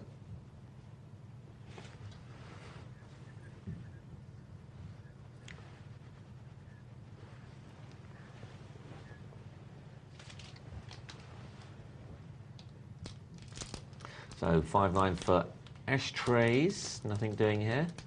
Bingster folding. Yeah, we've got a couple of potential stars in our midst, I think, with Bingster and ashtrays. Ashtrays is more is a completely different player. He's more of a conservative type player, whereas Bingster is full of opportunity, I feel. Should be interesting, because we'll probably see full of lots of variance coming from his... you'll probably see his chip stacks go up and down like a yo-yo, perhaps, but should be fun to watch. Okay, we'll... Okay, so let's have a look to see how these guys have been folding. Well, Snapit's been folding, it's about a sampling of 70 hands. He's been folding about 85% pre-flop, which means he's playing about 15% of hands, which is very tight, is a fairly tight, sort of one of our other presenters, Dr. Tom, is sort of in that area, I believe, around the 15% mark, so he's in good company. Gullo 1 and Bingster and Blocks and Craven really are sort of in a ballpark sort of area between 28 and 22%. That's a sort of area I'd normally recommend for newish type players, around 20-22%. And Arnoldus and ashtrays a bit more looser. That's around my sort of area, 33-34%. So interesting sort of game we've got. Lots of variety in those players. Good. So I've finished. You finished? I'm spent. Are you? What I had, the game now has. Oh dear. Oh dear. Don't want to tell you what happened. Let's keep it all a surprise. Suffice to say, it was a lot of fun. Wasn't. No. You don't look very fun. No, there was some fun. There was some fun. Couple of interesting hands. Couple of interesting hands, yeah. We'll have a look. Couple of mistakes. Could have done anything differently? Oh, yeah. Okay. Could have played better. That would have been... No, there wasn't. To be honest, there's a couple of interesting hands. Not a lot of it played itself on this occasion. Right. But you can have a look in about 20 minutes or so, top of the hour, we're going to take a look. Okay, excellent. So I look forward to that. We've got a couple of emails which we'll do a bit later on in the show, so keep them rolling in, 62211, and don't forget to put your name in the text message, and poker@pokernightlive.co.uk is the email address. So we're going to head over to a 50-cent $1 cash game. So let's head over there and see how these boys are playing out. I hope they're not playing up. I hope they're all being nice. Oh, they're a nice bunch here. Well, this is double what we saw before. In other words, maximum buy-in for this one is $100. So some decent money being played out on the table. I owe a couple of shouts. I've got a shout to Purple Pants. Purple and Pants. Gan241. Oh, yeah. And there are a couple of others, guys, and I do apologise. I was trying to play and note your names, and I haven't got all of you. But thanks for everyone that was supporting me. For those of you who didn't support me, your emails will never be read out on the show again, because I'm a deeply petty man. Well, this is going to be trouble for someone, because Poker Face with a 4-2 suited is going to win this one with a flush. And, well, Cashman done well to escape that one. He did. Yeah, ace-jack, ace on the board, top pair. That was a good escape by Cashman. Well, it was a good laydown.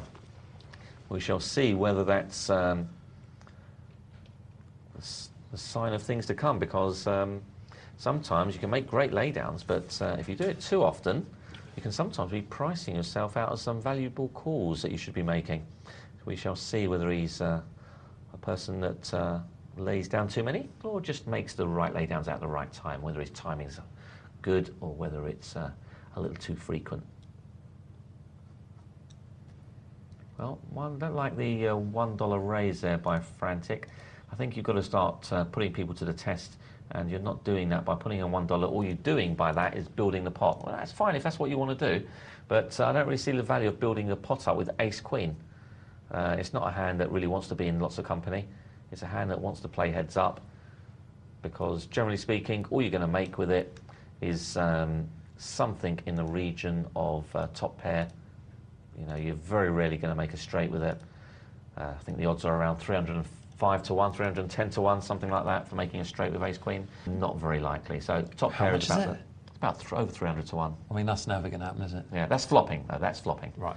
So obviously, if you manage to see the turn of river, that gets reduced, but it's not going to happen, no. Not going to happen very often. You need 3 perfect cards, and it doesn't happen very often when you need 3.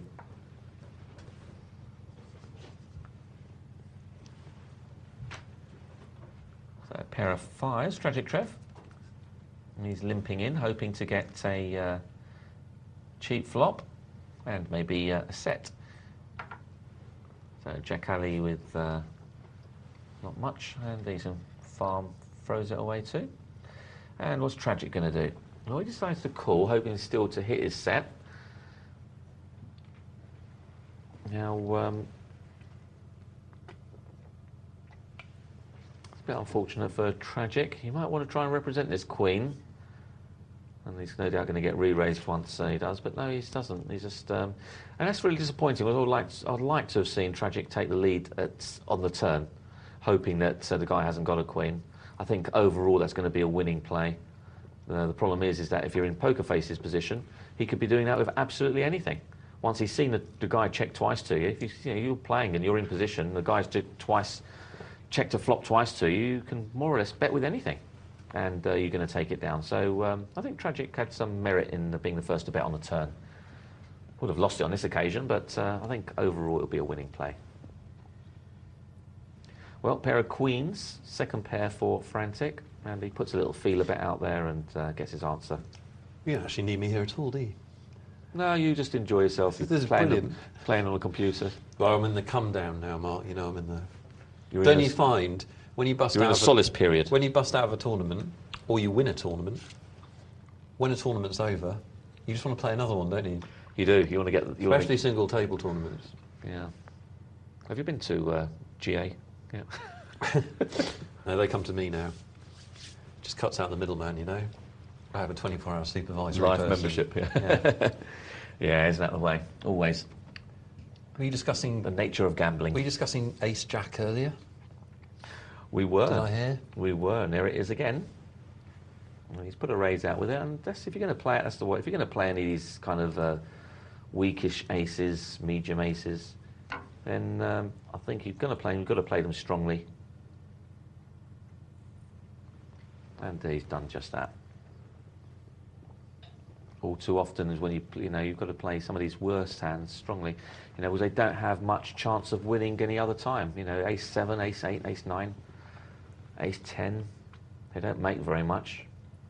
You're hoping for miracles to appear, i.e. 2 8s on the flop or 2 aces, and you're not even too keen on seeing 2 aces on the flop because you don't know if you're outkicked, like we saw a moment ago. Ace 8 against Ace 9. Hold'em becomes a very difficult game then, doesn't it? Because any of these marginal situations where you don't know if you're ahead or not. Yeah, you need to to ask. ask. In the world of guesswork, aren't you, basically? Yeah, and well, this is interesting. We've got Frantic, who's checked his 3 of a kind. And look at that, he's had Poker Face check. It was a very surprising check. He's only got the kings to wonder whether anyone's got a king, and I really think Poker Face should be putting out some kind of bet here. He doesn't know what Charwell is betting with here. He's fortunate. Now Frantic might just call, and he's raised. Oh well, he said okay. Doesn't want too many people in this pot, and all he's going to get is maybe $1 more from Charwell. Charwell's probably thinking, well, I'm surprised at that, really. He's thinking optimistically. Yeah, I'm very surprised at that. He must know that... Oh, we could get into trouble now. Yeah, well, that hasn't really changed anything, I don't think, has it? The only thing that's going to change it if another 7 appears. Yeah, but it might have changed it in Charwell's head. Yeah, which is obviously very wrong.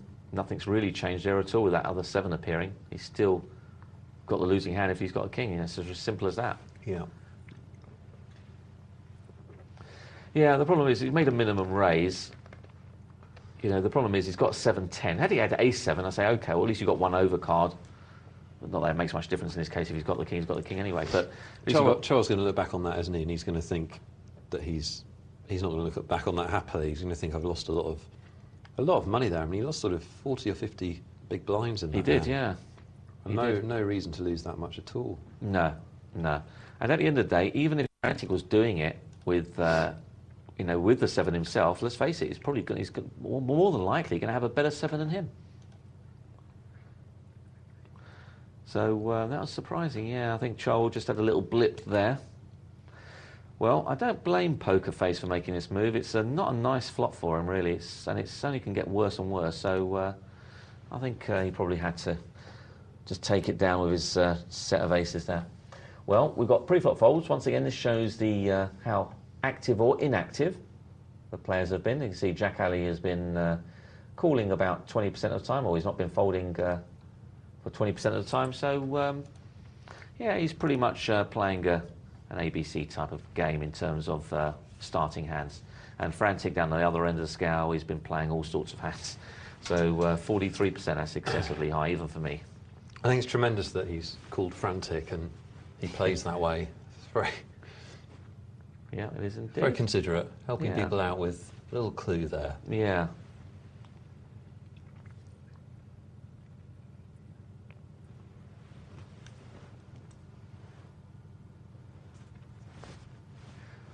Well, look at that, Nick. Isn't that a thing of beauty for Tragic Trev?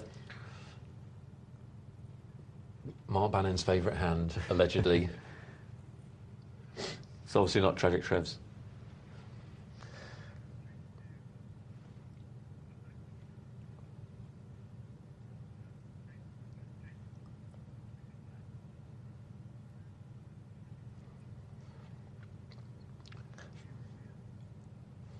Frantic's going to have a little look with the 3-4. Yeah, well, he's definitely living up to his 53% there, or whatever it was, 57%. Calling the 3-4. He's got an inside straight draw, and that's the problem with these kind of hands, isn't it? You get a part of the flop, not a very good part, and it makes you want to call small bets now to try and hit a miracle 2. And of course, a 2 of hearts won't do him any favours. Well, that's... the idea is good from Eaton. He just should be putting a little bit more meat behind it, just in case there is a draw out there. A little bit more meat behind it required. Yeah, I think so. It needs to be that. Needs to put that bet a little bit bigger. Yeah, just to make sure. He must know he's ahead now once they've checked it to him. Yeah, and if you're going to bet, make a worthwhile bet that asks a question. 1 big blind into a 6 big blind pot doesn't ask a question. Doesn't do anything. No, all it does is build a pot for someone else's draw. What's in the hole, guys? That's what we're asking. This is your last chance to enter this what's in the hole question, quiz, puzzle, whatever you like. Been running since the middle of last night. And you've got about 10 minutes to get involved with this one. What's Frankie Doodle Dandy got? What are his 2 cards? Obviously, if you're playing in this game, you'd need to be trying to figure that out. So it's a fun game to play, but it's also utilising your poker skills.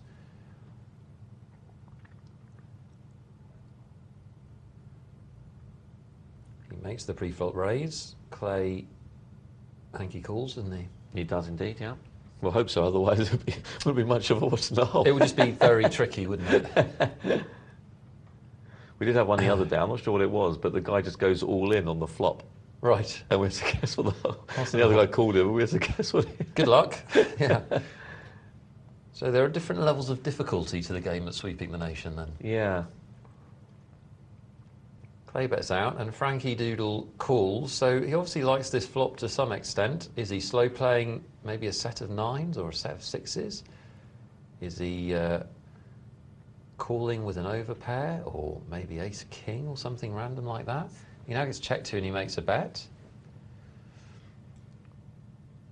So he obviously likes his hand.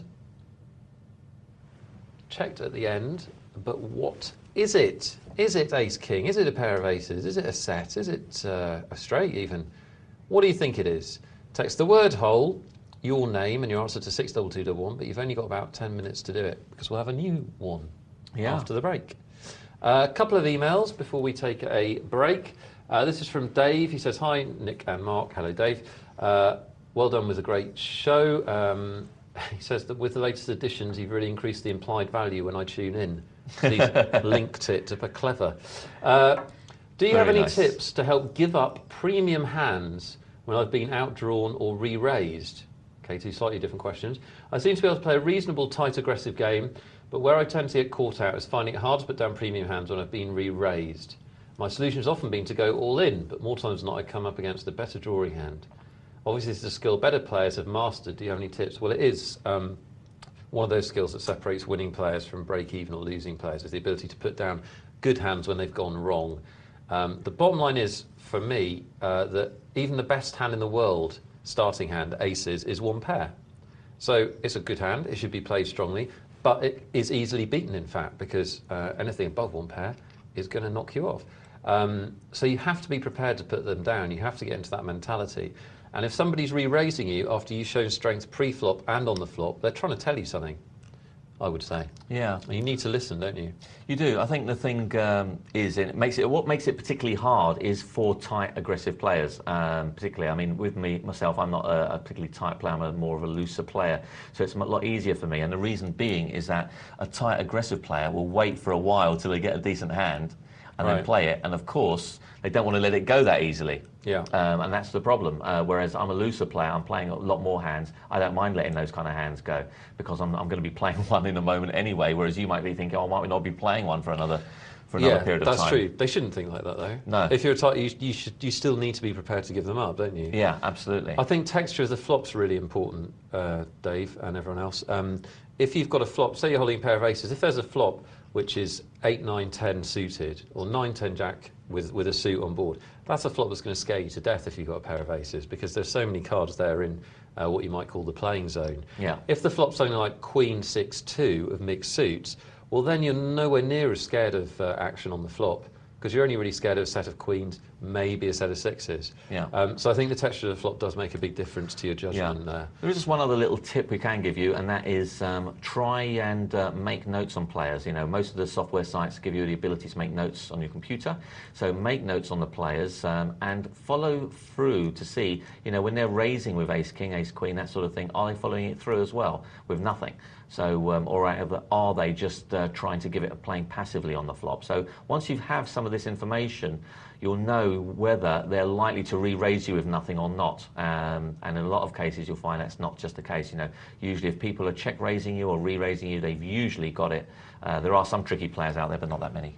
Yeah, that's true. And if you watch the show, you'll see that's true. People don't make anywhere near as many moves or bluffs as you might think until you've you know, had a lot of experience or watched the show a lot. Yeah. Guys, after this next item, we're going to watch me play in a one-table tournament. That'll Yeah. be fun. But for now, let's go back to our phone line and our man in the field.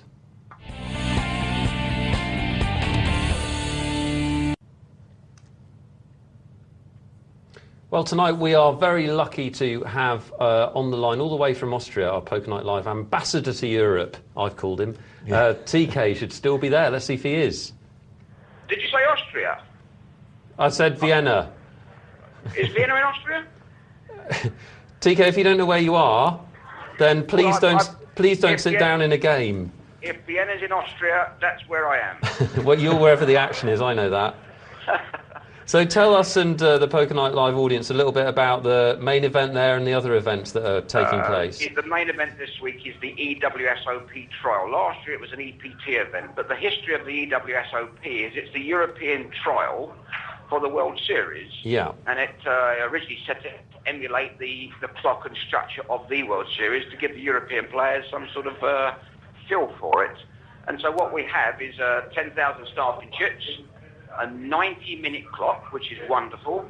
Blinds begin at 25.50, 10,000 starting chips. It doesn't get better than that. No, that's a proper And event. you need to be pretty reckless to get your chips all in the first level.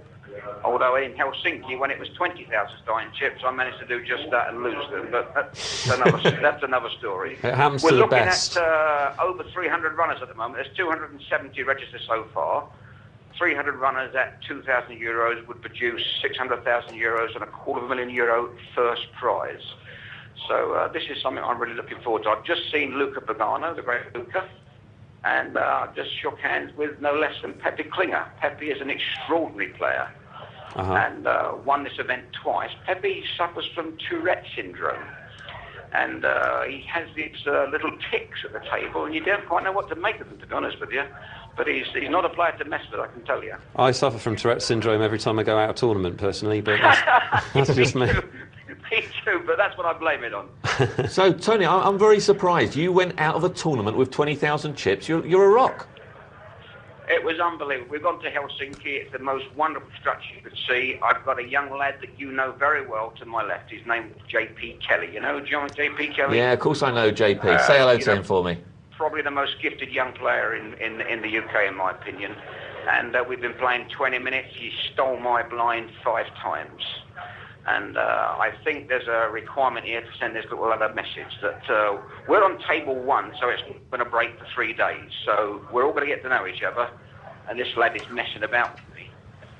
And, Yeah, he's a good... anyway, I take a flop with on the button with ace-5 suited. It comes... ace-4 suited. It comes ace-5-4. You know, I bet out. He gets Larry. The pot is 1,200. He bets 6,000 behind me. Now, you know, he's just messing me about. So it's an instantaneous for me. I'm going to tell him what to do, and I push all the chips in. There you go, young man. Stop messing me. He had his chips in the middle before I did. He had a set of 5s. So, and he actually he got on the turn just to rub it in. Well, So the message was, I'm not at the table anymore. And the worst thing about it is I was trying to get to know the lads, and I brought them all a drink a moment before. I ordered a drink. And just as I busted out, the girl tapped me on the shoulder. She said, €38. So they all got salt their in the drink. wound. And Dear, he got dear. my chips, and I slunk away with my tail between my legs. Well, you know that's a kiss of death ordering your drink, don't you, Tony? You never do that. Yeah, but I mean, it's a 90-minute clock, 25,000 chips. How can I bust out early? I know, it's very unlike you. Tell me, last year there was 297 runners. So, what do you estimate? What's the estimate's going to be for this year? Well, it's not an EPT this year, but the buy-in is less, I believe, and I expect there's going to be between. I'd go long on 330, maybe 350. There's 270 signed up already. There are 2 opening days, so there's still time to join. So I'd be looking at 330, 350. Are you going to go low or high on that? Yeah, I think I'll have. I think you've pretty much coined it. I think I'll just go just a touch lower than 350. Okay, That's a bet. You're on. Must be. Now, Tony, just a very quick question before we wrap up this segment.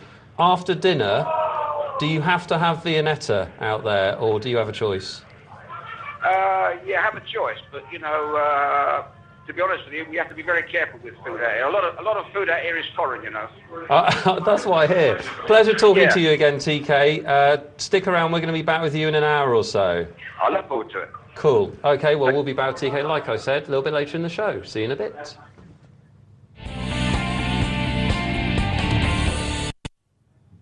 Welcome back. This is the second half of Wednesday night's Poker Night Live. I'm Nick Wealthall here with Mark Banin, having a rare old time. Yeah, aren't we just?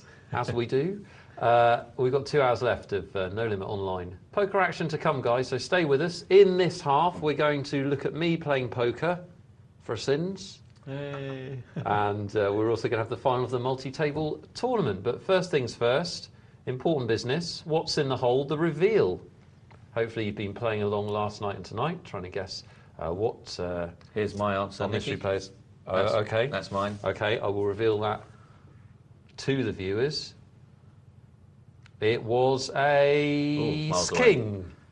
Miles away. What did you have, Mark? I had a pair of sevens, I thought. You had a pair of sevens. There we can see the ace king. Frankie Doodle Andy's got it. Congratulations to all of you who got it right. And commiserations to those of you that didn't. If you got it right, that'll score you a point on our leaderboard. When that leaderboard's got significant results, we'll show you it. And there'll be a monthly prize and bragging rights to be the best Poker Night Live viewing reader of cards. So he makes the raise with ace king, standard raise. Yeah, 3 or 4 times is okay. Don't like the call really from the ace queen, but he's decided to. He's out of position. That's the biggest problem. Mm. So now he decides to take the lead in the betting, if I remember correctly, which is a bit strange in itself. Because if you had a hand, you'd probably let him bet out and then re-raise him. But Yeah, I mean, Clay's betting now. You can't possibly know where he is. no. So I thought that's why I thought maybe he's got a pair of sevens, which is why he's calling. Got some kind of hand. And now that would have improved it somewhat. Well, he doesn't make anything. Checks at the end. And if you texted him with ace king or ace high or no pair, all those are probably acceptable, I think. Pretty much. Ace king would be the card, so really what we're looking for, isn't it? Well, if you get the actual cards, you get like Yeah. gold star. Yeah. Ace of clubs and king of diamonds. If you get that, can you come round and tell me the lottery numbers this week, please? We're going to have another What's in the Hole very soon. But first of all, our multi-table tournament's been progressing in the background. Let's check in with the guys and see how they're doing. Must be getting near to the business end of things now. Let's have a look. We've got 3 tables left. There were 30. We're down from... How many runners did we have? Over 238. 238. Down to 23, I think, now. 23. A tenth of the field. These boys are all in the money, but they'll be... Oh, no, not, are they? Are they in the money yet? No. Very close. 20 places get Right, paid. so we're almost at the bubble. Yeah, well, very close to it. So this is going to be an interesting moment. We won't be seeing any rash plays, I don't think, here. And quite interesting. Ace Jaws was our chip leader earlier, if you remember, Nick. And so Bettelot wasn't that far behind him. And now it's swung around. Bettelot is not a chip leader, but he's got a lot of chips there. And Viduka has got a lot of chips too, even more. Which he was languishing... down there earlier, so it looks like things have been reversed a little. That's the great thing about Hold'em, and No Limit Texas Hold'em. Things can change around after 1 or 2 hands. 1 minute you're chip leader, next minute you're out. Well, that's, of course, one of the things at the heart of its popularity, isn't it? Is the swings are so fast. Yeah, absolutely. So it always keeps you interested.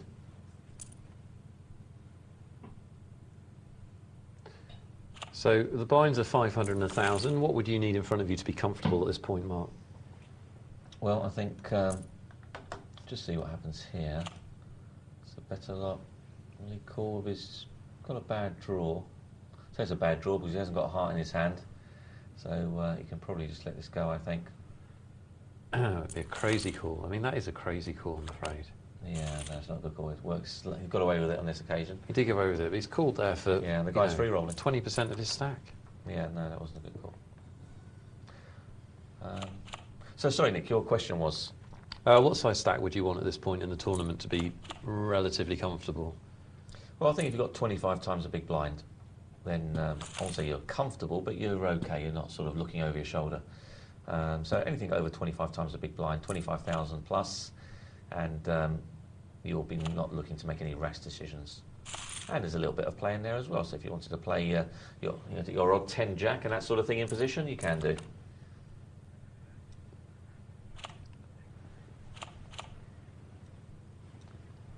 So.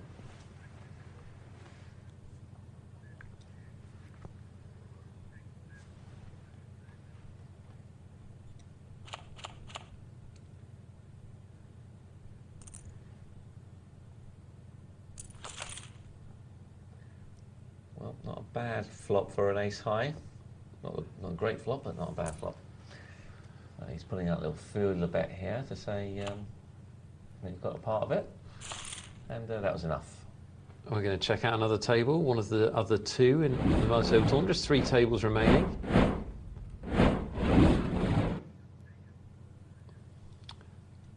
And our friend El Pig is still in there swinging. Yeah, he's made quite a run here, hasn't he, of getting into the final tables and stuff. To be fair, it's an extraordinary run, isn't it? It is, yeah. Practically reached the money this many times. And he's got some decent chips as well, 20,000, although the blinds have just creeped up. It's now 600, 1,200.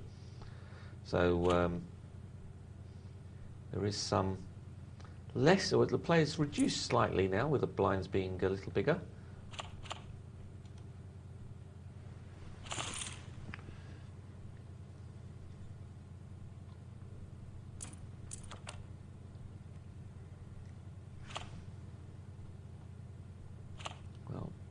This time, Killer's got the ace king. He's decided to push in. Might get looked up here. Oh, that's not a bad flop for Jera, but it hasn't improved. He needed a 9 or an ace on the end, and Killer's going to take it down by virtue of having ace high. Yeah, nice to get called with king queen when you're pushing with ace king, isn't it? Yeah, absolutely.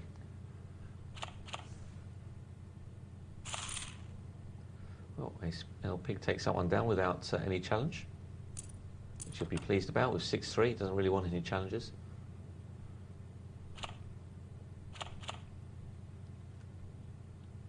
This is all really fold or raise scenario for these players around the blinds now. The blind's just gone from 500, 1,000 to 600, 1,200. That's very reasonable, isn't it? Yeah, there's lots of players in there. That's a great thing about these tournaments. You play them and the blinds don't shoot up. A lot of cases you would have found in a lot of tournaments the blinds would be now 750, 1,500 or 816 or something along those lines, which makes it very, very hard to play here. Blinds have only just creeped up a little, and if you've had your 20,000 stack, then it hasn't been reduced that much.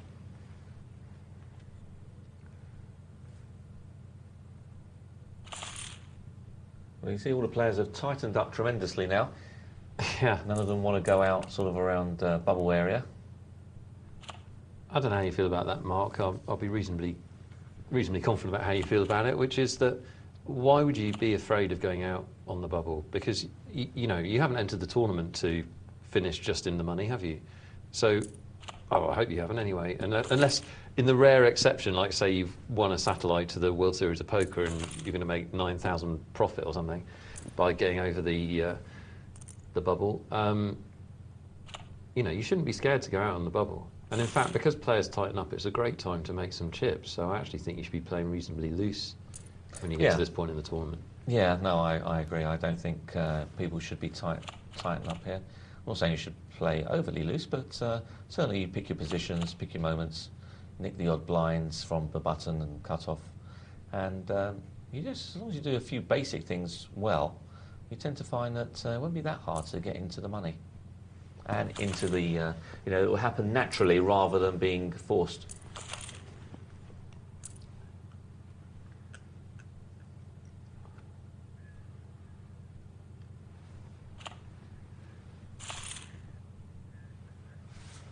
There's the multi-table tournament. Getting near to the business end, we're going to bring you as much of the final table as we possibly can. an even more exciting tournament now, the one that I'm in. We're going to get to it in a second. We still want you to get in touch with the show, guys. If you played in my tournament or you watched it, feel free to rain abuse down on me through the emails. But you can, of course, still ask us anything you like. And we've still got plenty of time in the show to get to them. So text and email in. There's the text number for you on your tellies now. And your email as well, poker@pokernightlive.co.uk. Here's how you email. And you can also phone us. Phone number to follow as soon as I've learnt it. Still haven't learnt it. It's terrible. Oh, yeah. But then I don't know my mobile number, so there it is, 0906 200 7080. 0906 200 7080 if you'd like to hear your voice on the studio microphones. Nice little bonus, isn't it? Absolutely, yeah. Let's have a look at me playing poker now. Always a pleasure. Nick Wealthall in a one table zone. Let's see what we can learn, shall we? Good and bad. There I am, seat 1. If you were involved in this tournament, we'd love to hear from you. This is from the outset. I've got the big blind. Well, last time we did one of these, Quick QP Wooey won it. So let's see how he fares this time. It was quite loose-ish. Yeah, some old friends weren't here, but some players that I know. Lumas, Snowblind I've seen play before.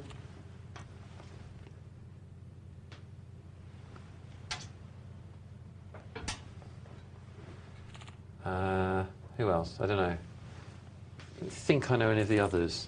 I'm probably doing a disservice. Did you? Oh, you're in a big I got a blind. free play. Obviously, I've immediately sensed that Lumas has me out-kicked. So I've checked. It's a bit of a loose play there by Lumas. I'll let him have it, though. Calling with Jack 4, yeah, so I see. Now, basically, I didn't particularly want to get involved early on. Because I think like a lot of us have thought when we sat down at the presenter table, that the other players would probably be out to, gunning for us, basically, trying to take our scalp. Now, I'm not sure whether that's true or not, and I don't think I'll be as adverse to getting involved early on when I play again. Don't know how you feel about it, Mark. Yeah, I think I'll just play a normal game, I think.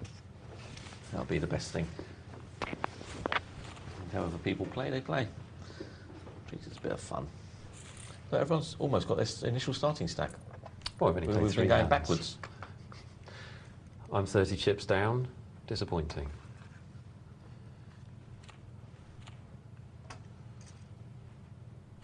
You're going to see Race here with a 5-2? You're not, no.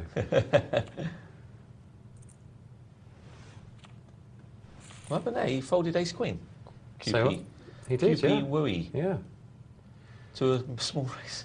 One of the Maybe he doesn't like it. one of the things that you should be aware of is that Lumas was making it clear in the chat box that he was going to try and take me down, and whether it should or not, that does have a little psychological effect on you, especially if they're sitting to your left.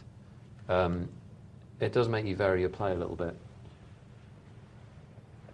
Should it? Shouldn't it? I don't know. An interesting question. Yeah, difficult one. Really depends, I suppose. You've got to see the actions behind it. So you can see him folding from the button there.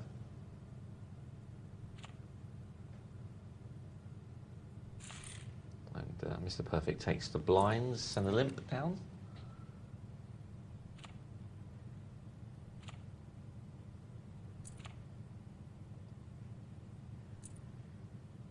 I folded the king 2 suited there, Mark. Yes. Yeah, that was a good I fold. would do the same again.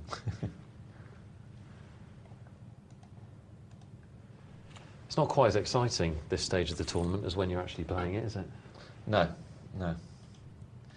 Blinds are only 10-20, so it's still early stages yet. Well, it's nice if you can hit some kind of hands to start off with. Well, look at that. We've got top pair against set of fives, Nick. Yeah, lovely situation for Snowblind. He raises. Could potentially have played that slower if he wanted to. Yeah, he needed to, I think. It's pretty obvious what Mr. Perfect had. He either had nothing or an ace. So there's not a lot of cards that would have scared him. Well, this is it. If you're Snowblind, you're going to say, well, what am I scared of? It's very unlikely anyone's straight drawing with that flop. you know, maybe the big blind's got 2-3, who knows? But if he has got 2-3, he's probably not betting it. I'm going to get involved here, Mark.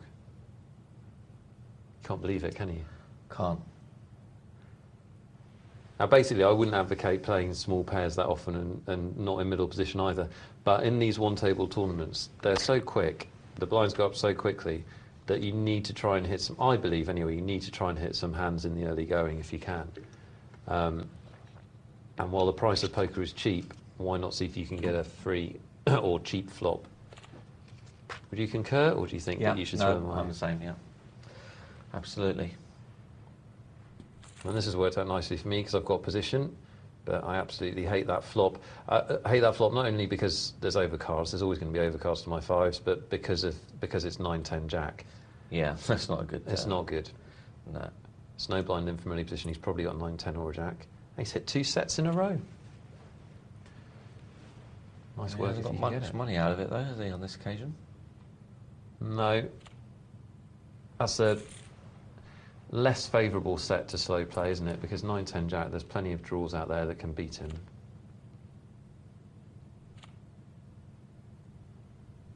I'm down 50 chips and already I'm starting to panic. You know, the pressure's on, Mark.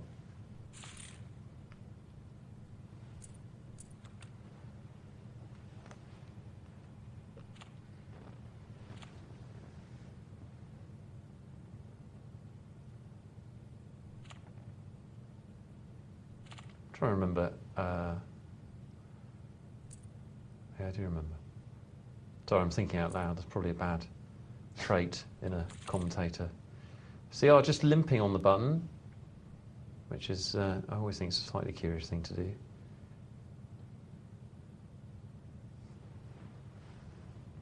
you ever do that? Limp on the button? Yeah. Yeah, He does. I do. Not often. Depends sometimes. Depends on what kind of hand I've got, obviously. Sometimes I'll do it with drawing hands, suited connectors, that sort of thing. So it's the sort of hands I really want people to play with me. So if I do hit, I get something out of it rather than just... and sometimes if I've been doing it too often, and I've got a nice hand, and I might do it as a bit of deceptive play. Do it in order to just try and win it on the flop. Rather than keep doing the same old routine of just raising on the button. Enterprising pre-flop raise with the 4-5 by Kui Pui.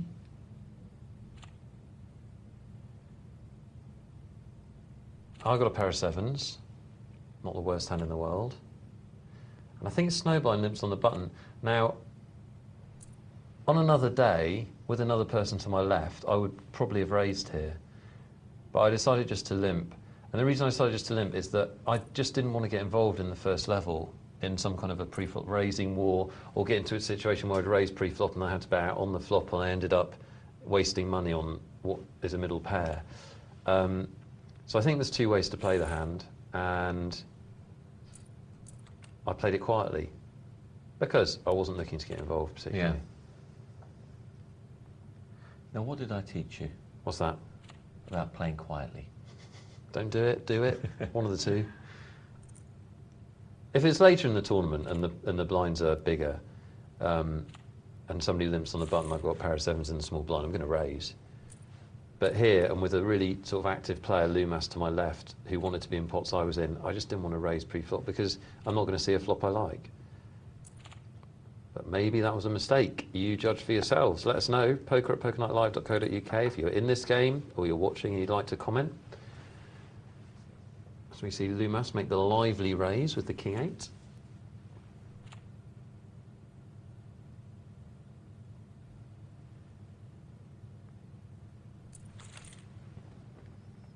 And he's been outflopped in a big way. Stack attacks, hit the set.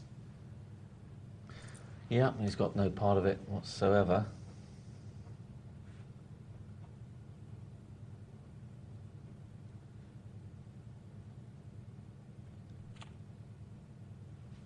And fortunately for him, he didn't call.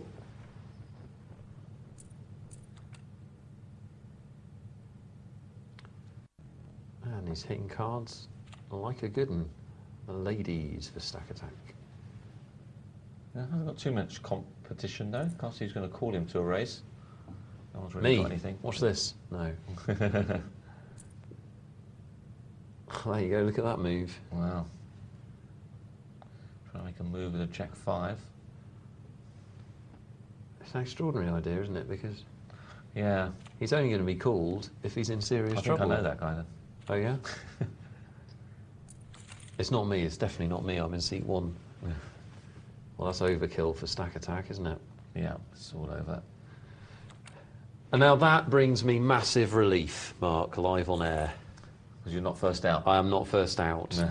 I can hold my head high in at least 7th.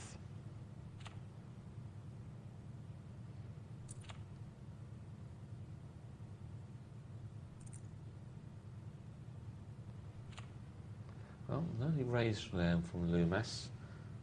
He likes to raise a limper, doesn't he? If there's one limper, he likes to see if he can pick up some dead money. Yeah. I think it's a dangerous thing to do, especially as the raise is not that scary. I'm not sure about CR's call there with the 9s, because what do you want to see on the flop? Yeah, well, that's a pretty good board for you, isn't it? Oh, it is a good board, yeah, but you take my point that Yeah. it's hard to know what Loomis has got. And if you think Loomis is at it, well, why not re-raise? Not the worst play in the world.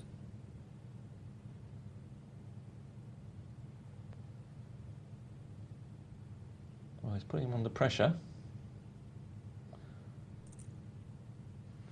Well, it's a bold check raise, isn't it? Yeah, very good.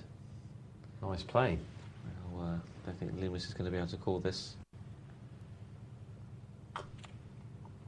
No, he doesn't. He had a little steal attempt, didn't work. So, thought.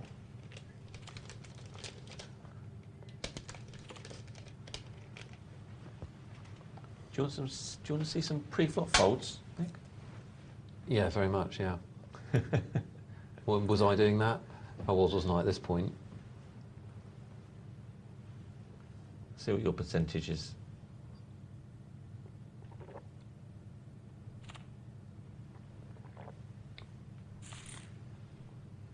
There we are. Textbook. 20% from Nick. It's hard to fault that, isn't it? And Loomis playing a lot of hands, 48% of hands. So 20% Nick is playing. Yeah, I told you he was tight.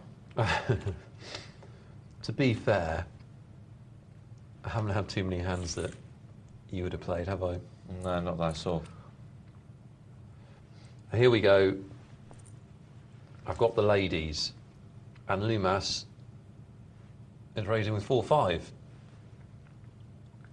What do you do? Presume you re-raise.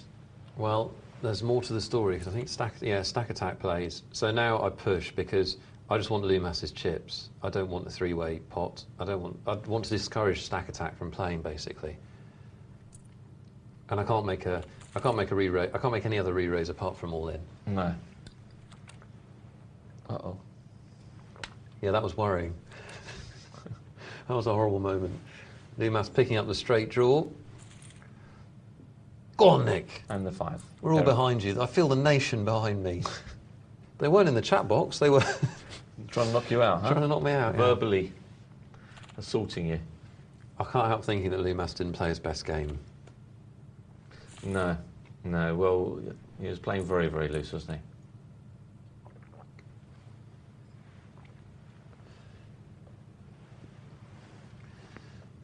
I picked up ace-10 on the button and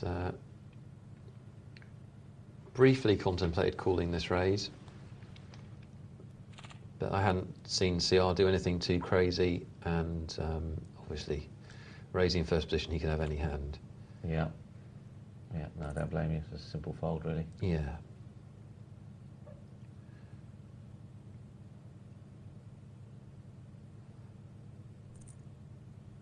Well, I haven't seen anything too crazy till then.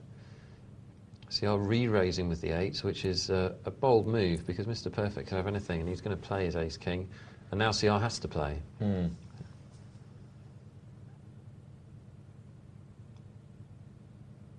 But, and I know because I've seen this before, check this out.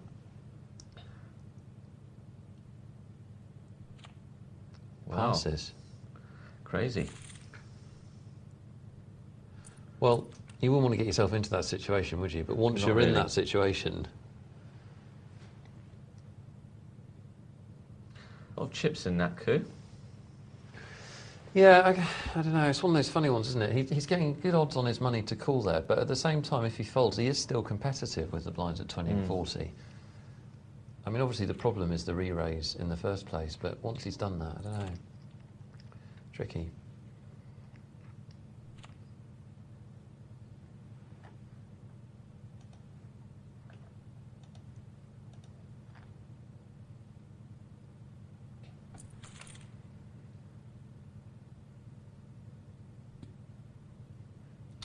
Snowblind's got the position. And he can be reasonably confident CR doesn't have an ace.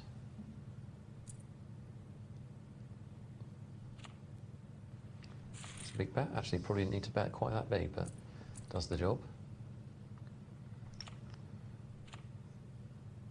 I fold ace 4. Great bit of play. Can't teach that. No, you haven't done much wrong here so far. I don't know what the mistakes you've been talking about. They're yet to come. There's nothing to... There's a couple of interesting decisions, Yeah. put it that way. There's a couple of decisions where you can argue the case for a couple of different courses of action. The thing is, which I think all of the presenters have thought, is that until you sit down in one of these single table tournaments, you don't appreciate how fast they are. They really are action tournaments. They are, yeah. I think we'll all need to adjust our play accordingly. Obviously, we're bringing them on Poker Night Live because they're fast and furious. Here's a key hand. This is the key hand of the sit and go, really. I've got ace king in the big blind. Snowblind's making a couple of moves, so I don't view him as a solid player. And he calls, and there's two ways to play here. You can either check and see if you pair up on the flop, or you can do what I do, which is to raise. I think either's acceptable, isn't it? What would you tend to do? I might just push in for the whole lot. Really? Yeah. See, then I get re-raised, and then I'm trying to make that decision. Do I push in for the whole, or do I call? And I think at that's, that point you've got to push in now that he's done that. That's potentially my mistake. Yeah.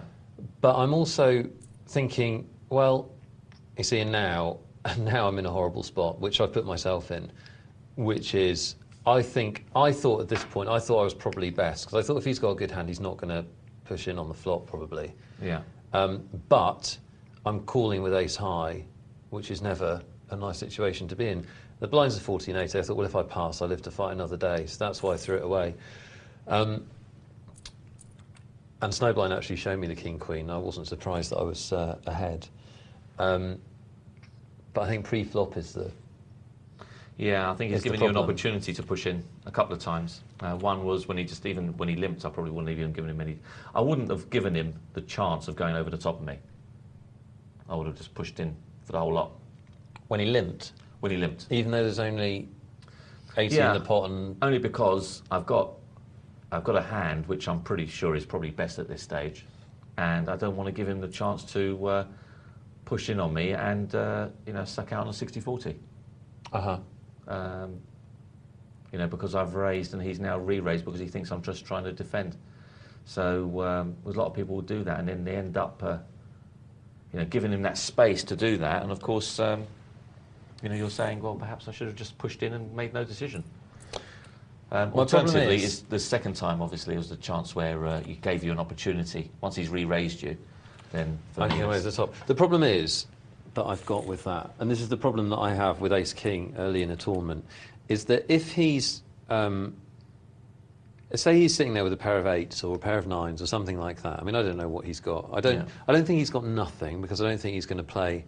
I don't think he's going to re-raise me with absolutely nothing, because he's got no way of knowing that I don't have a hand.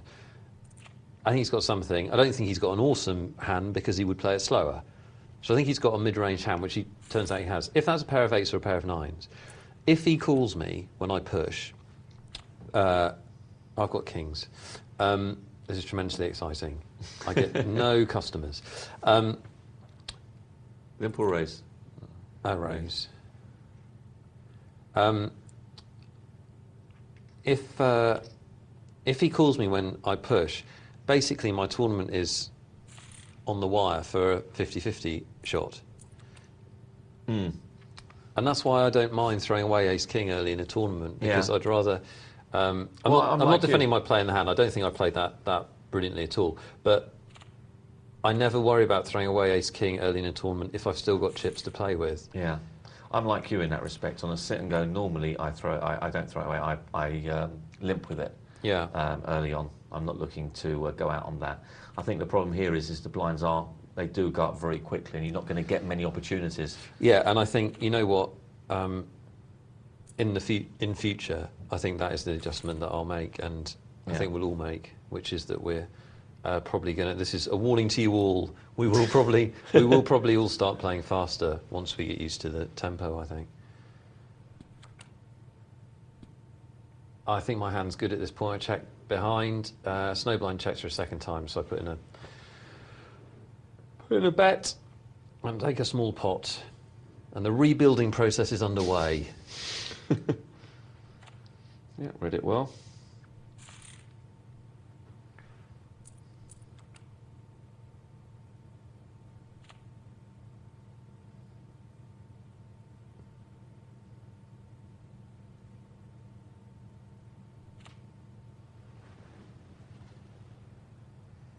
Stack attack, the biggest stack, and as you can see, as things have played out, I haven't got the best seating assignment in the world, because stack attack and snowblind probably the livelier players on the table, and they've got chips. And if memory serves, they were raising a reasonable amount of the hands in play. Good move by CR, the right move. He doesn't want to take the blinds again.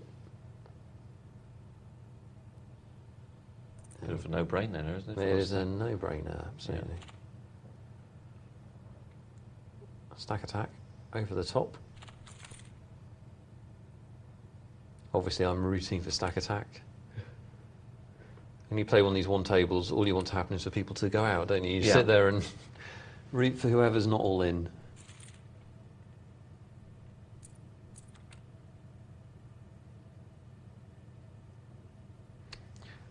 Now already, with the blinds at 80, 160, players like me, Smoking Piper, CR, almost all the players, but certainly the ones around the starting stack around 1,000 or less, are worrying, because it's about to go to 160, 320, and our room for manoeuvre is almost none, which I think explains the next play. Or is it the next one? Can't remember. Snowblind's going to beat me to the punch. And what I'm thinking at the moment is I don't want it to get to the point where I've been blinded down so that my all-in won't be scary. So if I get anything at all here, I'm going to seriously think about pushing. As it is, I got 8-2, which is raising hand. Obviously awful. The thing to bear in mind, guys, is that I can't make a raise at this point that isn't an all-in. Because a normal raise, I could try a double the blind raise, maybe I could try that, but even then, you know, I've only left myself 600 chips, so. And thank goodness I've got the 7-8 offsuit, because that... I hope you called it. I don't want you to watch what happens next, Mark, because I think you'll be personally offended. I passed, can you believe that? Oh, Nick. You just haven't been listening. I've still got a lot to learn. How many months do you need to sit in these seats? It was offsuit as well. Even better, right?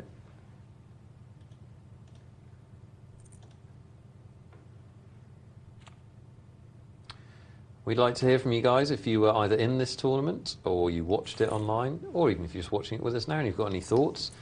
I'd actually like to tear me to pieces over my play of the ace-king, which was highly suspect. poker@pokernightlive.co.uk is the email if you'd like to get in touch.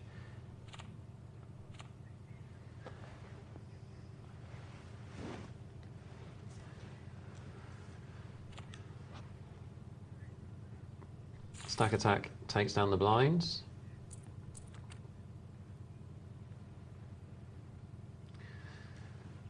Don't like my situation here, Mark, at all. Blinds are about to go up. Mm. I'm So you're short looking to make a stacked. move at some point. I've got to look to make a move. Anything remotely decent, and my chips are going in because I just don't want to wait. CR and Smoking Piper with the same hand. Free roll for Smoking Piper. A club. Doesn't happen. They're going to split this. I think the blinds are due to go up either, not this hand, either the next one or the next one. And I don't want them to get to. I don't want them to get to me and have to take it. Mm. But Snowblind was in the pot. He's got me covered. I've got Jack 6. I could have gambled, Not a Jack 6 but at that point. you need a bit more, don't you? Yeah. I think the blinds go up now. No, maybe it's next hand. So I've got King 9. What happens next? You didn't, did you? I did. I only did, Mark. I just don't want to wait. I would rather make it difficult for somebody to call me. And my timing on this occasion was good. Nick the blinds, thank you. And up go the blinds. So I haven't made much forward progress. Mm.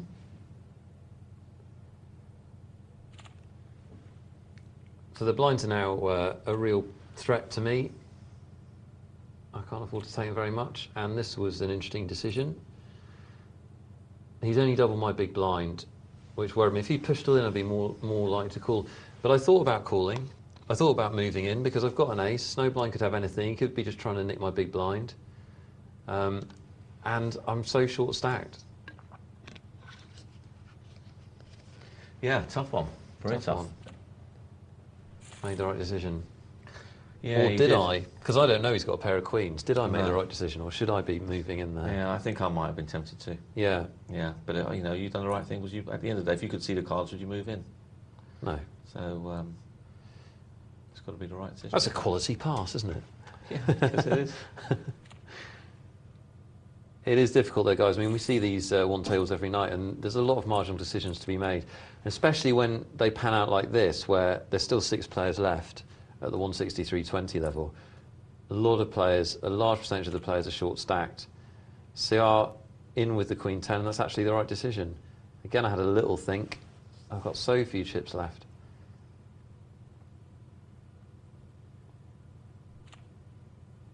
And Mr. Perfect, 600 call, leaves him 800. He's got the suited ace.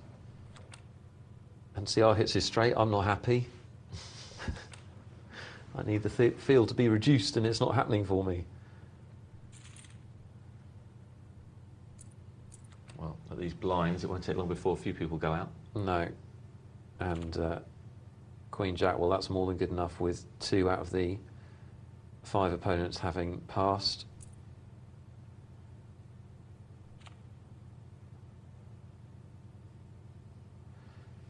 And CR's going to have the horrible decision. 3-1 on this money, but no hand.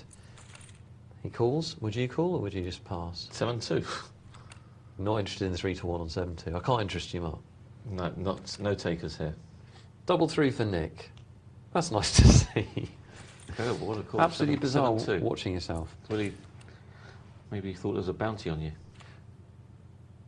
I think those in the chat box thought that he was trying to make a name for himself. Yeah. Maybe that's true, I don't know. I'm not sure how knocking me out would make a name for you in any way, shape or form, but there we go. Ace 10 for Mr. Perfect on the button. Only 660 chips left, so he's pleased to see that.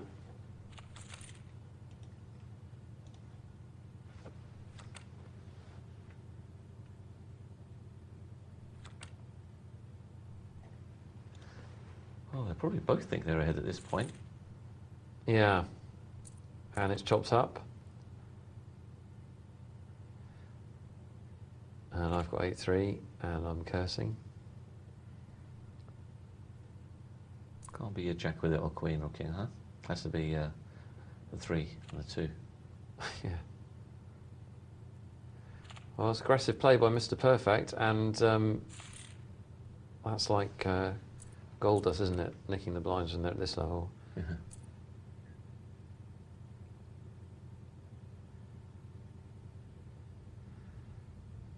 Smoking Piper again, a no-brainer, about to take the big blind. Anything will do. Ace is more than good enough. Don't really understand that play by Snowblind. And I told him so. What did he do? He's raised there. Obviously, he's trying to knock me out. But I don't think it makes a huge amount of sense mathematically because he's probably behind with his 10-7. And he could have just checked it down with me and actually got better value, I think.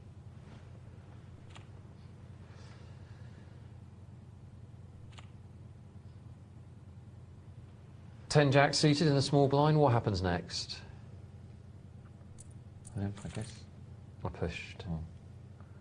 Pushed and hit my 10. Oh, last card, huh? Last card. Why do they put 5 out there? Yeah. I don't understand it. No, stupid game. And to be honest, I have, I don't know if you want to disagree, but I had no problem with my play there. I've got no chips. Smoking Piper, I've probably got a better hand than him. Jack 10 suited is probably ahead of his 2 random cards in the big blind. And the problem with limping is it just invites him to move in. So I think a majority of the time he's going to fold his big blind to my all-in move. As it happened, he had ace-9, which is more than good enough to call. Now, I've got 40 chips left, so prepare to see a bit of TV history. The greatest comeback, maybe in the history of poker. Certainly in the history of tonight.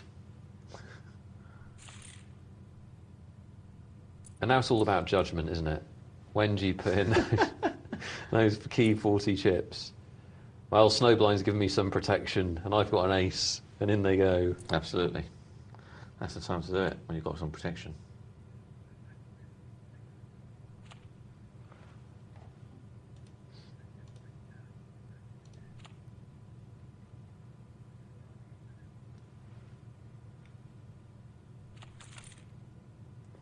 And it's me versus Snowblind, and I need an ace. Or a 3. Ace or a 3? Yep, no. No, that's it. So breaking it down, in really simplistic terms, I was 6th. Yes, you were. Out of 8. You've done better than me. I did better than you. That is solace. But nothing for 6th. Nothing for 6th. Mark's written an email. Thanks for this, Mark. He says, "Hi guys, if it is you, you're a swine." Nick, just wanted to say you moved all in with the most overrated hand in Texas Hold'em, Jack 10 suited. Why people rate that hand so well and can't seem to. So many people go all in with it. I did a test at my local casino and asked as many players as possible what their favourite hand was. 80% of them said it was Jack 10 suited. It's quite weird. Can I just say, Mark, I didn't go all in with it because it's my favourite hand. I just went all in with it because I had to. I felt I had to. I don't know, do you think I could have limped? Do you think I could have thrown away? I saw it as a good opportunity to pretty much make money, really. Yeah, I think it comes a point where you need something to move. Yeah. And that was it. Yeah, unfortunately for me, I found a hand in the big blind. And how many chips did you have at that point?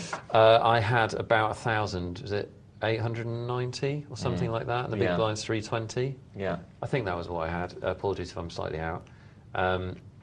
As I said, basically we got to the stage of the tournament where people were either pushing or they weren't playing. And if I just made up the big blind there, I think the guy in the big blind is going to push and try and take it away from me, and rightly so.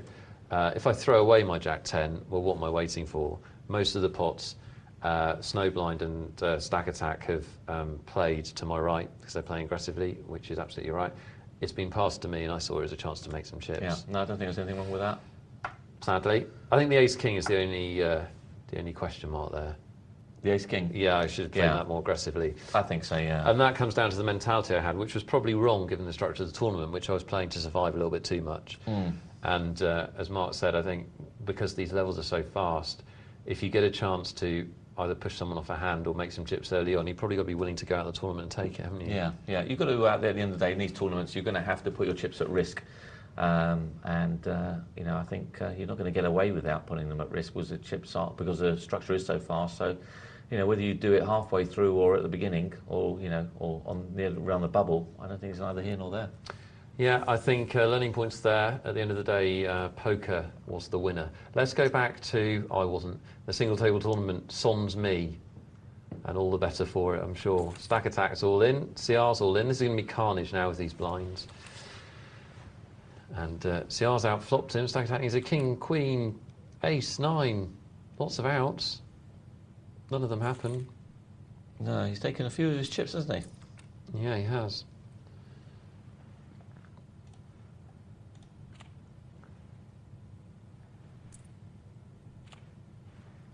Well, he's going to get looked up here. He's making moves with a 7-8 offsuit. Well, look at that. He's picks up an up and down straight draw, 6, 7, 8, 9. And there's a straight. See? Don't mess with 7, 8. There you go. Snow blind. You see, he knew. He knew that was a hand to go all in with.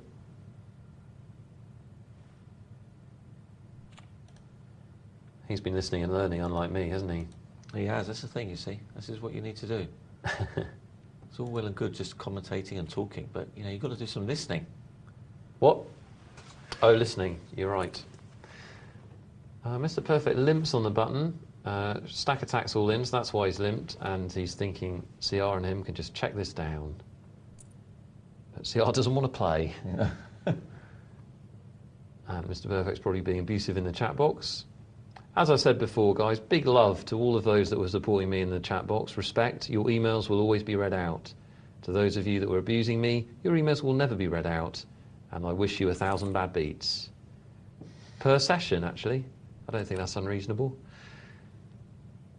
2 pair for CR. The straight will get a stack attack out, but it doesn't happen. And he was the chip leader for quite a while. But he's only out in 5th, unfortunately. And the blinds are big. Very big.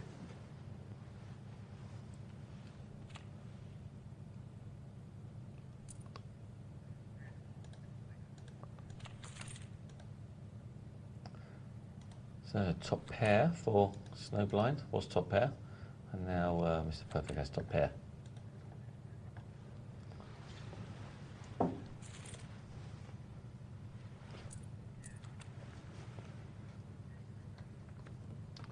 Okay, we're going to hold the tournament there, take a couple of emails down to the bubble. Looks like it's going to be fast and furious with the blinds that high. John Catattack has emailed and said, hi Nick, first I want to say unlucky with your game. The river card can be the killer or the winner, as you already know. Yeah, no, it was very unlucky, wasn't it? Very unlucky. Jack 10 versus Ace 9. I had the Jack 10. I don't think I can bleed, can I? You were getting a lot of abuse, which in my opinion was uncalled for and personal too. It wasn't personal, I wouldn't go that far. Well, it should have been. Well, you say that. I'm sure and I hope you didn't take any of it the wrong way, as a lot of guys and girls on the site are a good bunch of people to play poker with. It's a great idea that one of the presenters join us on the tables and join in with internet players. I hope it continues. Best of luck next time. Good show. Well, thank you, John Catattack. See, that is the right attitude, and that will get your emails read out. I have to say, some people had the wrong attitude, Mark. Yeah, I'm just disappointed they didn't give you more abuse. Should have done. You wish you could have read it, don't you? Things you've been wanting to say for months. No, it's all good fun, isn't it? If there's not banter involved, it's not poker, in my humble opinion. We've got a new What's in the Hole competition. Have we? Oh. Yes, yes. More What's in your Hole competitions than you can shake a stick at. It is, of course, What's in the Hole. Bad pronunciation by me. So, Jose Vader. He's in a multi-table tournament. We've got a limp under the gun. He's raised up on the button, called by the 8s. And if you haven't seen this feature before, it's a competition you can play along with and enter. You're trying to guess what Jose Vader has got underneath those question marks. So he's playing strongly. He's either making a move on this pot mark or that flop's helped him, one of the two. Skippy Doo's all in. And we want to know what Jose Vader had. Easy to enter. Text hole, your name, and 622, and your guess. 3 things. 622. Not that hard to remember, is it? And that's the number. See, I don't need to be here. 62211 for your entries, and of course that is the way to text us, and you can email poker@pokernightlive.co.uk. We've still got the final table of the multi-table tournament. We have. Which is great news. It is good news. Isn't the show jam-packed these days, Mark? Full of stuff, full of stuff. And we also have a very, incidentally, just talking about jam-packed, we have a special guest on Saturday. Ah, do we? We do indeed. We have the Devilfish is going to be in the studio. So that should be worth watching. So if you're thereabouts on Saturday, if not, get your VCR out, tap the record button, because I'm sure that'll be a show worth watching. Are you working? No, I'm not on Saturday. Are you? No, I'm not. Be interesting to see who's on. I'm glad he's not analysing my one-table tournament now. That would be, I'm sure he wouldn't be that kind. I've got to be honest. Don't worry. Guys, do get the texts and emails coming in. Still time to get yours read out on TV. For now, we're going to go back to our phone reporter. Here we go.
Aren't they? They're going 40%, 20%, 10%, and that's, even at the Broadway a few weeks ago when you had some really good players. The last two players were Joe Greck and Paul Jackson. It's too much money to play with. In effect, they was playing a £16,000 heads up. And so inevitably, they done a deal. That was always going to happen. And we have the view, or I have the view, that shared by many people, that the structure should be flatter. But the point is, who should decide that? Whose money is it that goes to these prize pools? I mean, what's your take there? Yeah, well, I think at the end of the day, I think it's all about the organisers listening to the players, isn't it? And it is important, I think, that what we have to avoid is that the prize sometimes go too deep as well. So they go in too deep. I mean, a friend of mine, you know Dan Sampson, don't you? I know Dan very well, yes. Yeah, he played in Barbados recently, not Barbados, in the Bahamas recently, and he came 20th and basically just doubled his money out of a sort of field of 700. So Wow. Sometimes that was because the field was like 20% deep in terms of where they were paying. So I think that's also a problem as well. Sometimes you get. But the point here surely is that the players are never mandated or balloted or asked on these things, are they? Who chooses these structures? It seems to be tournament directors or card room managers who, with respect, aren't necessarily poker players. And I really do think that the poker players who are contributing to it should have some input into how this structure is put together. If a sponsor comes along and puts 20% or 30% of the prize money in, then he can dictate it. But while the players are putting their own money in, it's my firm view they should have a say in how the structure is put together, surely. That sounds sensible to me, TK. Now, we've got about a minute left. Just quickly tell us about the ugly beast of collusion rearing its Well, head. there's been a lot of St. Betty's play recently. There was a severe example of it in the £100 final at Wealthall last Sunday night. People checking the nuts, this sort of thing. Well, I mean, how do you stand on that? Well, obviously, we don't want to see it. I mean, for poker to go forward, it needs to be every man for himself, doesn't it? Is this because people have got pieces of each other, or why is it happening? I think they have. Really, some sections of the community don't see anything wrong with it. They don't think it's wrong, and it is wrong. And unless we have a governing body that imposes penalties on players, I don't see how we can stop it. People have to be disciplined and kept in line. And then this is a cancer on poker, in my opinion. But until we have some sort of structure to poker that says, OK, if you don't behave, you're going to get a penalty, I don't know how we're going to stop it. Just one other thing, Tony. Are you going to the Heads Up afterwards? Because they're continuing with a new festival there, aren't they, the following week? In Vienna? Yeah. No, I'm off to Monte Carlo next week. It's a tough life, you know. It's not easy, it's not easy, this report. But I'm playing this week, and I'm just reporting next week. I am officially, by the way, the world's worst heads-up player. I lost to Rowena Kolclough online, and I played a heads-up match on radio. Can you imagine that? Heads-up poker on radio? That's interesting. Against a guy I'd never played before, and he beat me with a flush. So, well, in that case, TK, let's have a game of heads up when you get home, yeah? I'm waiting for you. There must be somebody I can beat, and you've got to be the favourite. We'll find out. Thanks so much, TK. We're going to have another report tomorrow night. We'll go to a break. Welcome to the last hour of Wednesday night, Thursday mornings, Poker Night Live. Nick and Mark sitting in the hot seats, and your emails have been coming in thick and fast. Let's get through a few. Through a few. It's not easy, is it? Few or through? Both of them. Let's do both.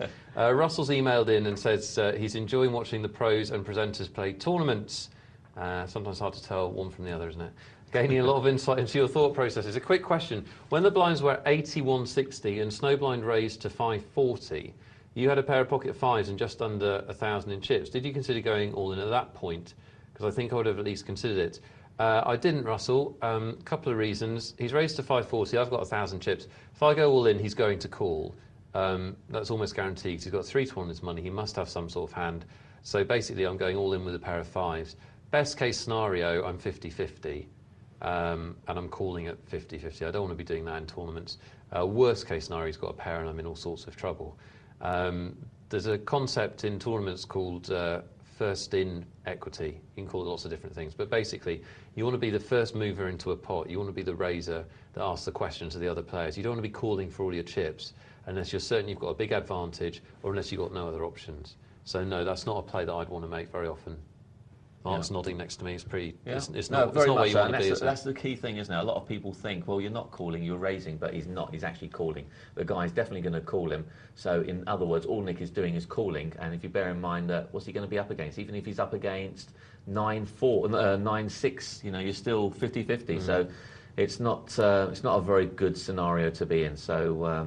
Yeah, absolutely. Don't call for a pair of fives. It's terrible call. It's terrible call. If Snowblind had passed, I can't remember the exact situation, but hypothetically, if the action was passed to me and I've got an opportunity where there's a percentage chance of me nicking the blinds, then pushing all in with my pair of fives is a far better play, because if I'm called, I've still got a chance to win the pot, but that chance that I won't be called and I'll pick up the dead money that's the blinds makes it a much more profitable proposition. Totally different scenario though. Dave Hinchcliffe, Call of Doot, I presume is his screen name, says, is it possible when you're on the final table of a multi-table tournament and the first and second prizes are substantial to chop up first and second prize between the players as they do at a live game casino? So he's asking, can you do a deal for the prize money, which happens all the time in live games, mainly because players work very hard to get to the final table, and if the blinds are big, it can become a bit of a luck fest and they want to make things a little bit more even. A friend told me it was possible if the two players agree and just both sit out. Never risked it though, please advise. Mark, deals online. Some sites do it, not many. Some sites do it, allow you to do it, not many. Like you said, you just sit out and you have to make sure that there's a host that can do it. What I would suggest is very simple. Email your customer support from whichever site you play at, ask them about this question, and they'll give you an answer whether it's possible or not. Some sites do allow, very few though. Most sites don't. Make sure you know which one's which and contact your customer support. They'll be able to tell you. Yeah. We have now got the multi-table tournament final stages. Wow. It keeps getting better and better, Mark. Final table, final stages? Final table, final stages. This is the multi-table tournament we've been dipping into throughout the night. We're down to the last 5 players. We're there just in time to see Zach Golfer go all in and go all out to leave us with the big 4. Just to report, El Pig finished 6th. That's right, isn't it, Mark? Yeah, let me give you some Absolutely details. Astonishing run for him. Everyone up to 11th finished with $23.80. You might remember Shannon Ace finished 16th on that particular one. Tan 1 finished 18th. Moving down to 10th, Zach Golfer finished with $29.75.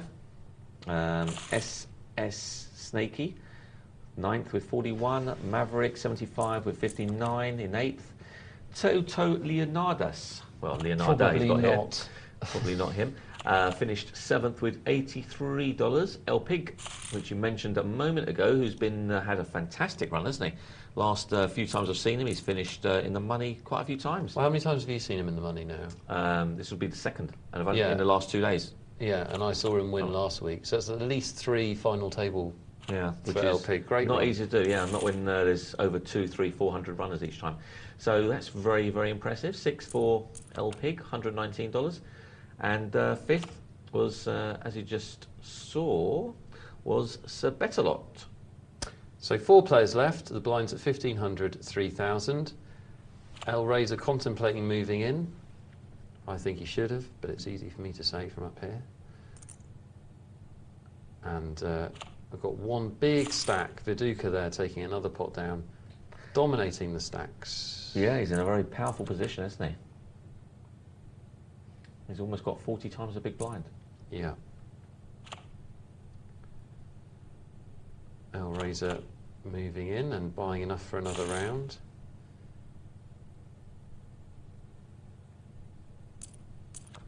And the smaller stacks need to be bold here. They, well, I guess, I don't know, maybe there are 2 strategies. Maybe you can hang around and try and move up the prize chart.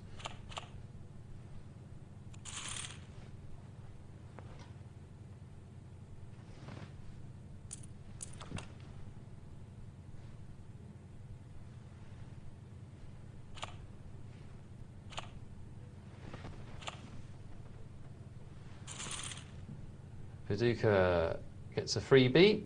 Not that he needs it. Doesn't need any help.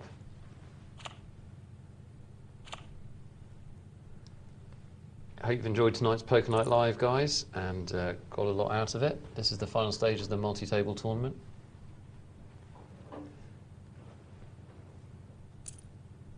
And Olias is going to go all in. Viduka has to call. He's picked up a flush draw. No spades, shouts Olias, and his 5 stand up. Kudos to him. You have still got time to get any texts and emails dealt with on the show. We will do a few more before we go off air in about 40 minutes or so. 62211 for the text, poker@pokernightlive.co.uk for the emails.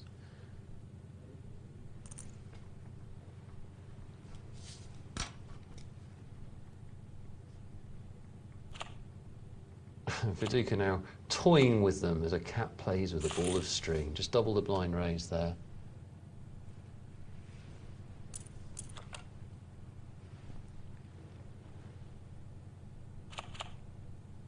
And the pressure's on E-Razor with just 5 big blinds, 5 2/3 big blinds. He's not going to be able to sit there. He can't really afford to take the blinds again because he's reducing the chances of people folding. I think that's the right move. Sadly for him, Olias is dominating him, so if Olias calls, he's in trouble. But he doesn't, and there's the value, guys, of moving before your stack gets too small. E-Razor just had enough chips there, over 5 times the big blind, so that Olias couldn't call. If he takes the blinds again, maybe he gets called in that spot. And now he's got every chance of doubling through. He's got the kings. Viduka comes over the top with the queens. That's the right move. And he'll hate seeing those kings. E-Razor up to 48,000 all of a sudden. To second place, he was hanging on. It only takes a couple of hands in this game and you can completely transform the situation. And the tournament's more competitive now. Viduka's had his chips reduced.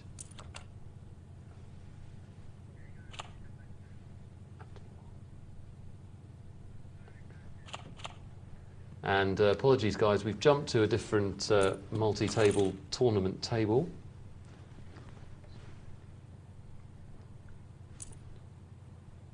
I think what's happened there is that we've got actually 2 tables left and 9 players. As opposed to, that wasn't the final table, there was in fact 2 tables left. So that explains it. Well, it explains some of it, Mark. Yeah. It doesn't explain why it's such an imperfect world that we think we're watching one thing and we're actually watching another. Yeah, so we've actually got 9 players left in this tournament, and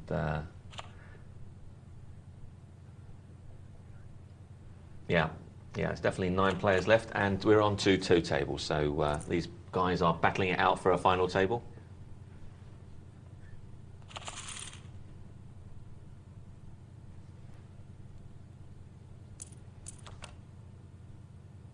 Now, if you've just kind of fallen asleep at home and then woken up, I mean, if you're watching the whole time, you're going to find it quite difficult to follow. If you've nodded off at the wrong point, you're now going to think you're tripping.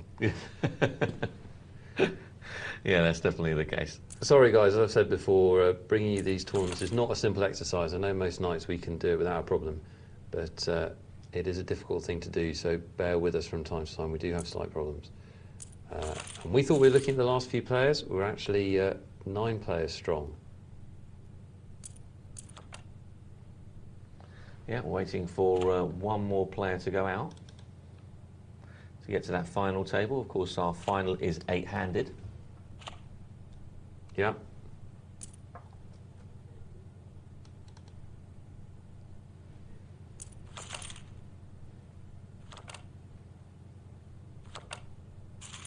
Our big hits the flush. And that should take us on to our final table. Well, there we go. So that's the final table. Yeah. Oh, the magical mystery tour that is Poker Night Live.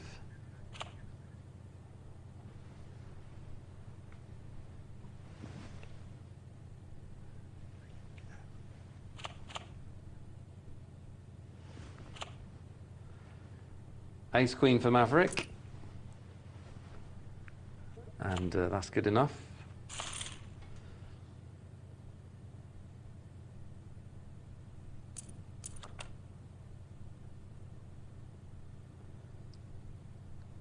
Well, at least he's picked up the kings. Do you consider limping here, Mark? Yeah, I think so. I think so. It depends. I'm sort of always 50-50 with these. Sometimes I'll limp, sometimes I'll do it. Sometimes I'll raise with it.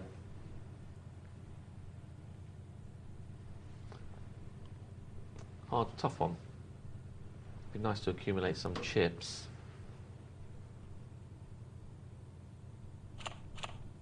But at the same token, a raise might work very well as well because of the fact that they've just come from playing a short-handed game and they might still be in loose mode. Yeah, that's a very good point. Maverick's going to hate this. Yeah, Maverick is our 8th place finisher. $59.50. Some of our more attentive viewers will have psychically predicted that. Yeah, so that's the only reason that you might want to raise it up, because we were playing short-handed a moment ago, 5 and 4. People do have to play a lot of hands in order to survive. They have to nick blind, so they might have not quite come off that trip yet. So, but it's hard to sort of work all these things out in the space of 10 seconds or so. But either place, I think, is okay. Yeah. They probably would have got raised with the Ace King anyway. Well, we've got Ace King versus Ace Queen here.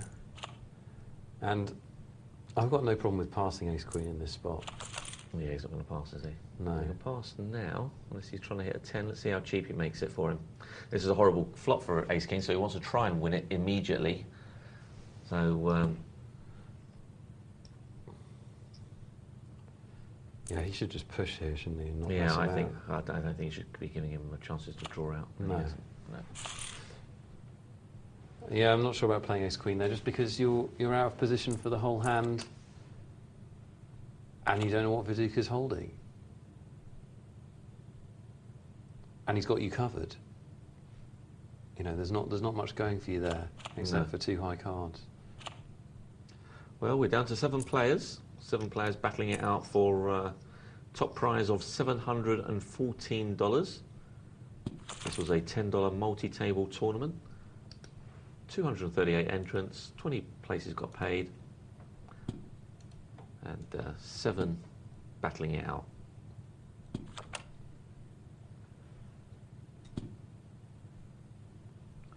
Not a weakness shown here so far. Anyone going to take the lead?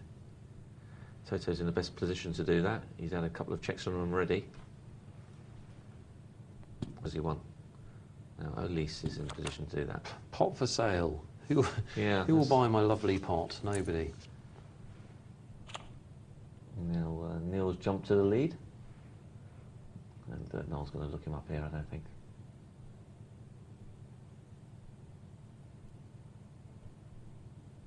He could have made this play on the turn actually and won it. Didn't need to wait for the queen to arrive.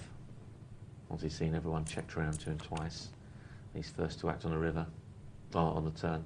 He could have done it.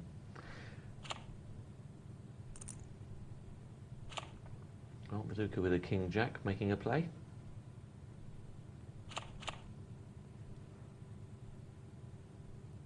$4,500 in the pot, and he adds that to his stack, so he's looking pretty good. Yeah, this has come up recently because it does keep happening on these final tables. We're talking about how much to make an opening raise for in No Limit Hold'em, and we normally recommend 3 or 4 times the big blind because that's a sufficient amount to give bad odds to the other players. But it's enough, you know, it's enough to do the job without overdoing it. But obviously, if double the big blind does the same job, then double the big blind is fine because you're exposing less chips. And we've seen quite often at these final tables that double the big blind raise has exactly the same impact as the 3 times the big blind raise. Yeah, yeah, it very much depends on what kind of holding that person's got there, doesn't it? If they've got a 10-jack suited, I'll call you with a double the big blind. They might not be too keen on calling you for a triple. Yeah, that's true.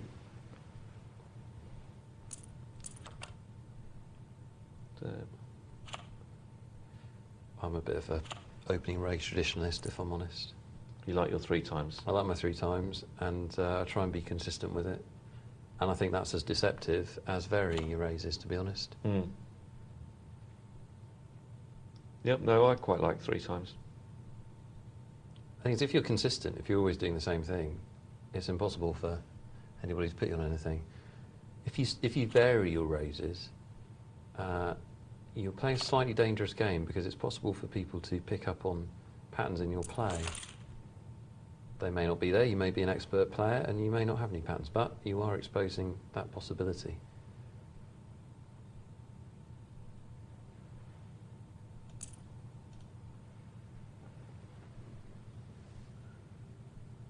Well, the 2 big stacks involved here. Yeah, a bit of a weak bet there here by Viduka. I think I would have liked to have seen a stronger bet out there, and I don't think he could have called. Well, I don't know why Neil's called there. I mean, I don't mind him raising Viduka if he thinks he's weak. That's fine. I don't mind him passing, but I'm not so sure about the call. It's worked out though because Viduka hasn't bet again. Viduka bet again. I don't know where Neil. Well, we've gone up and down straight draw now, hasn't he? Now he has. Yeah. Now. I think he should have made a bigger bet there. He had the pot was 13,000 and he made it 6. I think that was the problem. Had he have made it 13, then I don't think he could call. Well, Neil's jumped into the chip lead now. 107,000. 35, 36 times a big blind.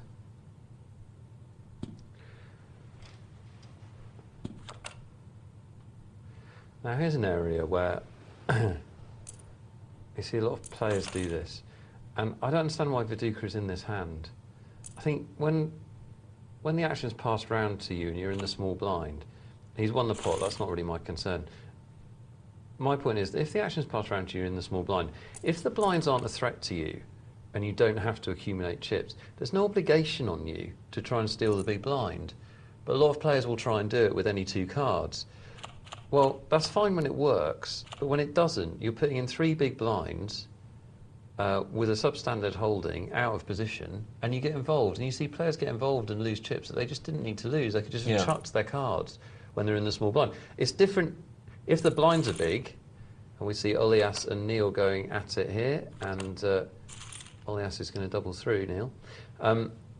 If the blinds are a threat to you and you need to be making moves, that's one thing. But if like this, you've got plenty of chips and plenty of manoeuvrability, there's no need to play the small blind, is there? No, you don't need to do it all the time. That's right, and you know, it gets very predictable after a while.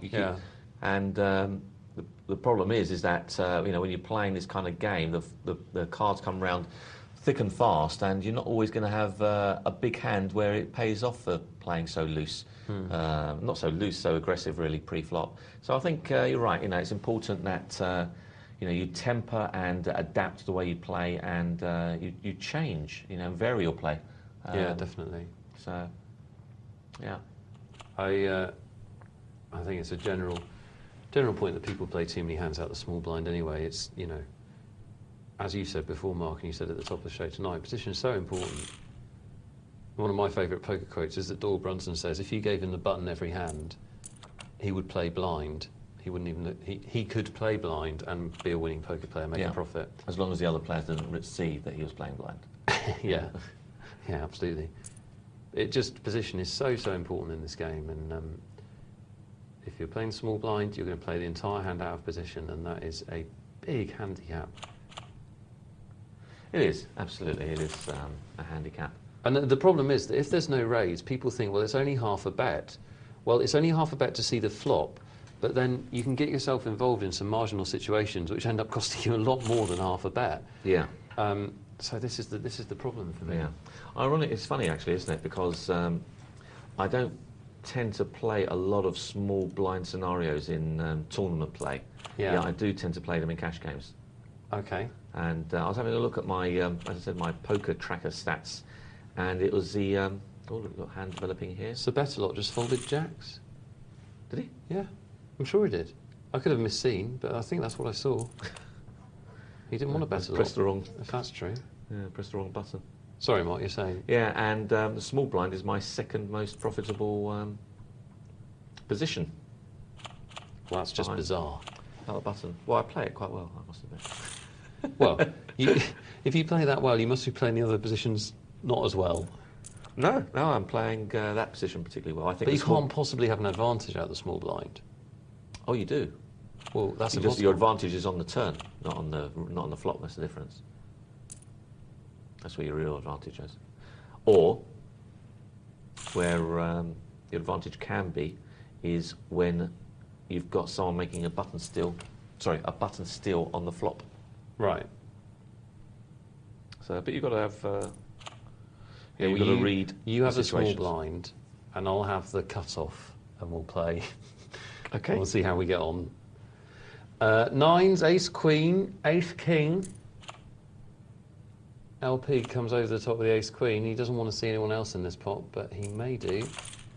Olias plays, and Oh, this is going to be carnage here. problems for the pig, problems for Toto Leonardis. 2 out in one hand. Wow. Big hand. From 0 to hero.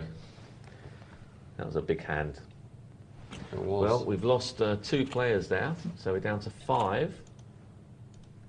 Toto Leonardis went out in 7th, had the smallest chip stack, $83.30 for him, and L Pig went out in 6th, $119.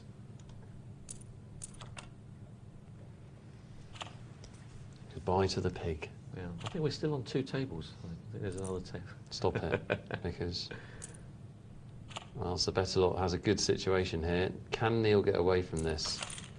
He can't. He's called and he's hit. Goodness me. Well, 3 10s in the deck and he found one. And Sir Bettelot is very unfortunate to leave us there. Yeah, very unfortunate. He takes home $154 and 5th place. It's brilliant. It's like the generation game. He takes home. Cuddly toy. That's not going to give him much comfort, is it, with that? That's not the way you want to go out. No, he had the superior hand.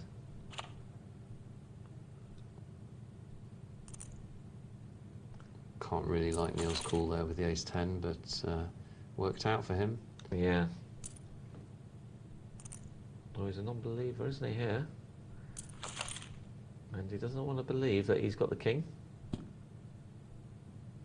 And if Neil has to put out a big bet, I think that's quite warrants a big bet, but it might be enough. I think had he put a bet out of 20, I think that would have got rid of Olis for definite. He took a risk there, didn't he? Because it looked like what it was, which was a weak bet. Mm.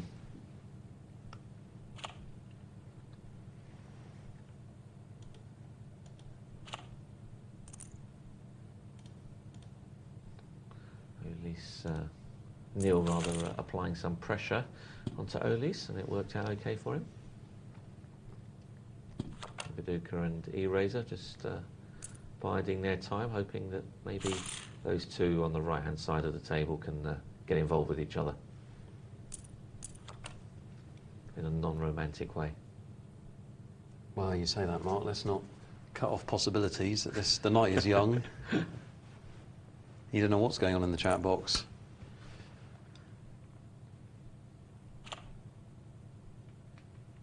Well, a raise from Neil with his ace-9, and I think I quite like this play, but unfortunately it's not worked out for him. He's now drawing very thin. And the raiser is our 4th place finisher, $190. Neil made a bit of a brave call there, I felt, with the ace-9. Wasn't committed to the pot. He likes the call, does Neil, from what I've seen? Yeah. Well, you better hope a heart doesn't appear here. Yeah, that's going to be very messy for him. It's one of those careful what you wish for pots, isn't it? That's a very small bet there. Oh, And now then. how much is he going to get out of him?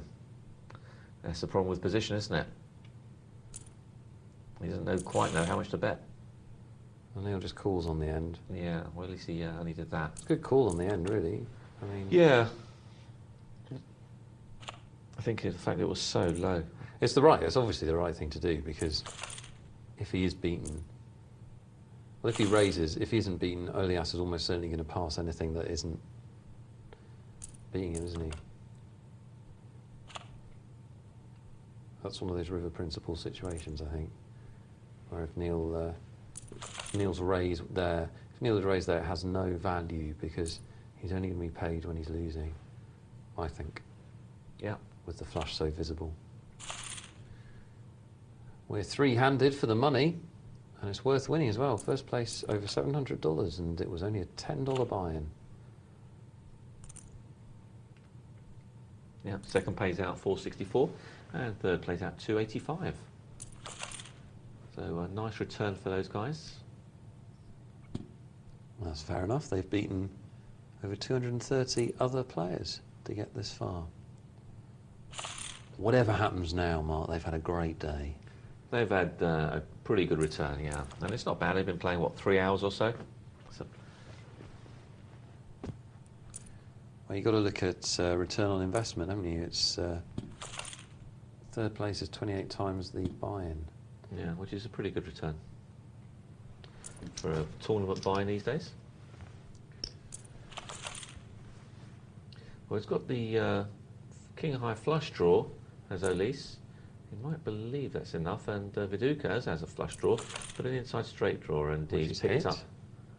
I was praying for the 3 of clubs, I've got to be honest. 3 clubs.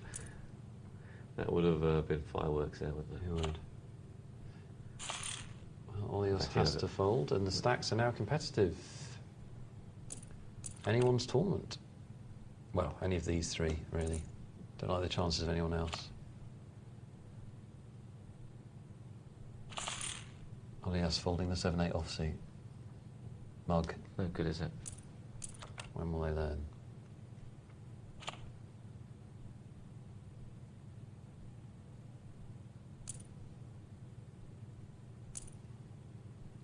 And Neil does the right thing, raises it up. No cheapies for you, I'm afraid, he says.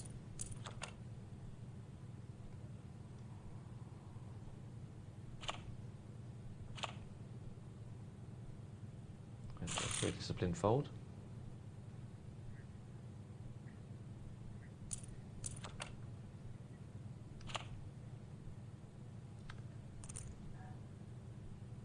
Viduka with his favourite double the big blind raise.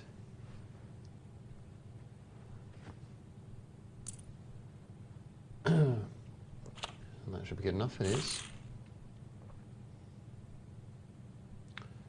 And Olias now becoming slightly detached from the pack, down 74,000. Still a lot of chips in terms of the buy-in. Buy-in? Blinds, excuse me. It's getting late. I don't like his call with the 10-7 at all, I'm afraid. He doesn't have to do that. Out of position, not a great hand. If they have diamonds in their hand.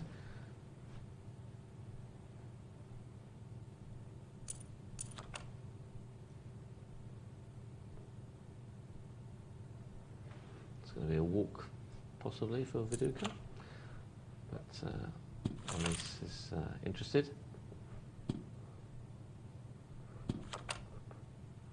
It's gone up and down straight draw. Should be putting out a bet here, but a weak bet like that is not quite what I meant. Well, that's a case in point, isn't it? Well, now he wants to bluff. And that's a silly raise. And I can't count the number of mistakes in this hand. It's absolutely extraordinary. Wasn't very good, was Has there been a single correctly played bet? Case in point, Viduka's bet 4,000 on the turn there with a straight draw. Olias basically has odds to call to try and hit his hand, and does call and does hit his hand. You know, if you're going to make a bet, make a proper bet that asks a proper question and gets out drawing hands that are currently beating you. He didn't do that. And then Olias raised on the end when the only time he's going to get paid is if he's in trouble. Not great. But then these guys have beaten 200 and something players to reach the final 3, and I finished 6th out of 8, so what do I know?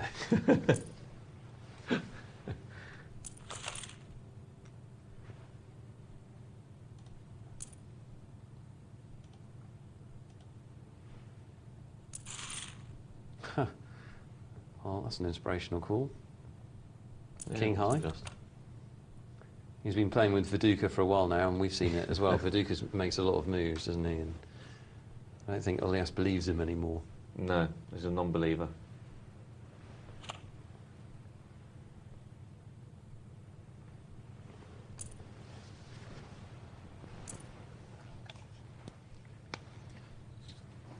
Queen Jack for Olias doesn't need to play it, but he does play it. I don't understand the...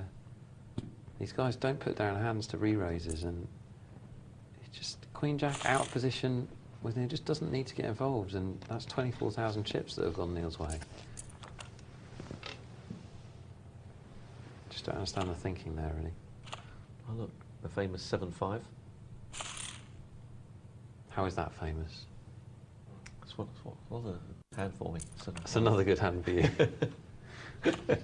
You're covering yourself a bit now, Mark. You can't, you know, this is what the stats say. I think it's my second most profitable hand. You must be losing a lot, mate. I've got to be honest. Top pair for Olias, even if it is a pair of 4s. Top pair on board. That's just... I don't want to... I mean, that's actually quite a good move by Viduka, except that Olias doesn't believe anything he's doing, and he's going to bust him out of the tournament. Well, Viduka is in third with 285. $285 into his name. And now it's a battle between Olias in your top right and Neil sitting at 3 o'clock. Well, Viduka couldn't change his play there. He should have twigged the fact that Olias, when you see a player call you with king high, you've got to put that in the memory banks. That means he doesn't believe you. For whether he's right or wrong, he's not giving you any respect. Sorry, that was my leg falling off. He's not giving you any respect, and you've got to then stop making moves against him until you've shown him a hand, in my opinion. But Viduka didn't do that. Tried to make the big move and got called down. That's an excellent point by Nick for people watching out there. That's important to watch. You know, he wasn't in the hand, I don't think, with the king high, was he? Was he involved with the king high hand? Yeah, he was heads up with Olias, and okay. Viduka called him with king high, literally with king high. Yeah. So basically, you know, he was even involved in the hand and he didn't take note. No. So you know, even when you're not involved in the hand, you should be watching things like that. So it gives you information as to what these guys are calling with. And once you've seen that this guy is unbluffable, then guess what? Don't try and bluff him. Yeah. It's not rocket science. Yeah. Certainly unbluffable by him, it looked like. Yeah, cost Viduka his Could points. cost Neil a few here. Yeah, he's got nothing now, is he? Queen high. So he can't call. Olias is probably going to put in a small bet and try and make it look like a steal. You can either put in a small bet or a big bet and make it look... There you go. Yeah, big bet. Yeah, the it's other one way. of the two, isn't it? Either put in a tiny bet and make it look like a steal, or put in a massive bet. Well, I think the way he looked at it was he was hoping and praying that Neil had a king. Yeah. And he thought if he's got a king, he's going to find it very impossible to put it down, so I'll get paid. Heads up for the money. Congratulations to both these two, having come through 230 odd players. They're playing for about $250. That's the difference between first and second. In fact, exactly $250. Guaranteed 464, both of them, for second place. for a $10 buy-in. That's a pretty good night's work. Olias has the flush draw. And they got shot as well to boot. Yeah. Wow, he's trying to re-raise there as nil. Didn't work.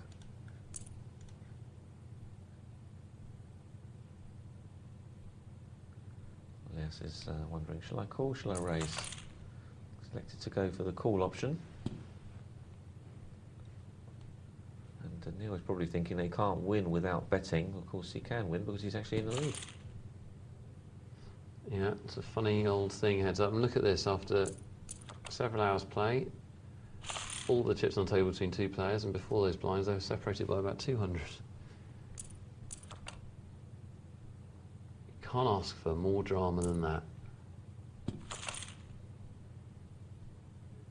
Great flop for Olias, but I don't think he's going to get paid. No, he should have slow played it, I think. Yeah, he should have. Such a big flop, that. Flush draw and top pair. Heads up is a bit of a monster. Especially heads up, yeah. It's not very vulnerable to any card. Well, he's picked up another draw. In fact, they've both got draws. Not a good one for Olias.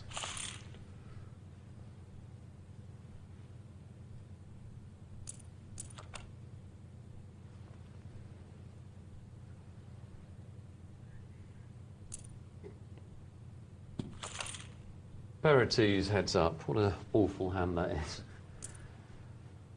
And he's picked up a flush draw with it.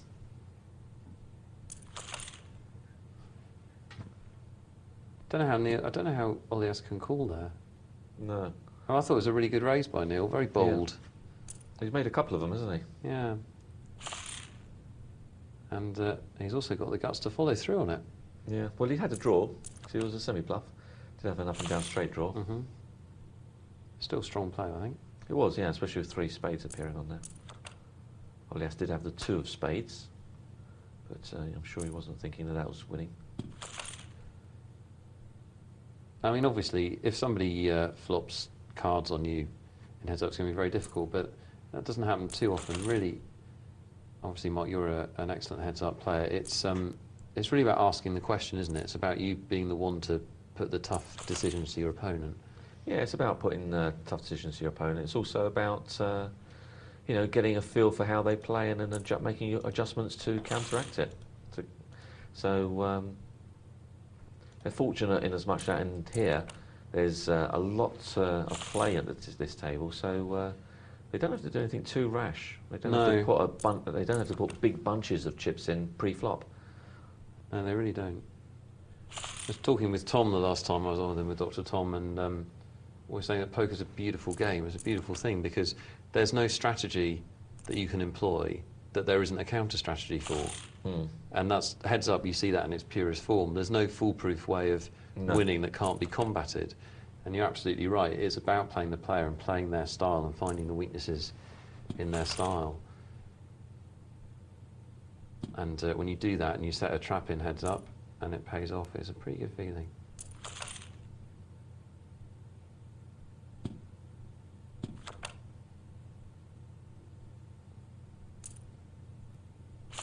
Don't know if all our viewers will know, Mark, but you won a big heads-up tournament, didn't you? Well, so came second. Well, that's a win in my book. Yeah. What was it? It was the World Heads-Up Championship in Barcelona. See, that's quite a big heads-up tournament, isn't it? The World Championship. Yeah. Be fair. Yeah, I suppose so. It was a good tournament. I feel better about you beating me in the commentators tournament now. Yeah, it wasn't quite the same. There wasn't quite as much play in that one. The stakes and bragging rights were far higher, I'll tell you.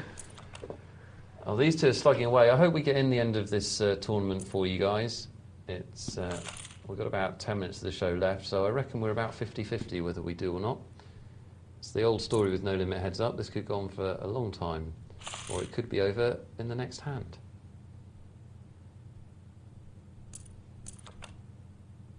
You never know. They've both shown a willingness to put chips in if they think they're best, so we could see a big confrontation at any point. So hopefully you understand that is slightly out of our control. Well, that's something for everyone. We could be seeing an all-in situation here, I think. 7 of diamonds, that's what we need. 7 of... Well, he's picked up a little bit of that. probably get paid off as well now. Oh, yes. Doesn't make it too big. Well, it's quite a large bet. I don't know about that bet, you know. There's a flush out there. Any 7 is a straight. Yeah. I know the heads up, and I know he's probably got the best hand, but he can just turn his cards over and find that out. Yeah, I think he's obviously trying to value bet. He's decided that he's put his... I don't know. I don't know what he's put him on, that's the problem. Yeah, well, this is it. I don't know if there is a value bet there, because what's Neil going to call with that's a worse hand than Olias? I do think, I know the heads up, but I do think just turn the cards over there. Keep your chips out of danger.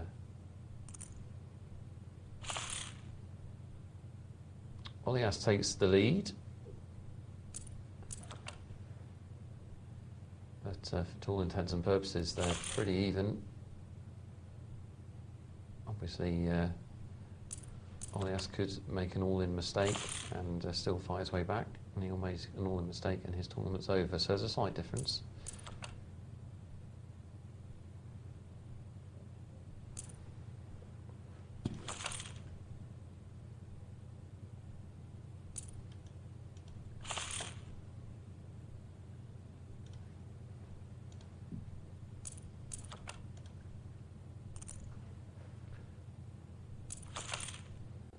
Olias calls the raise with 4-9 suited on the button. That's a bit different. Yeah, simple fold for me on that one, suited or unsuited.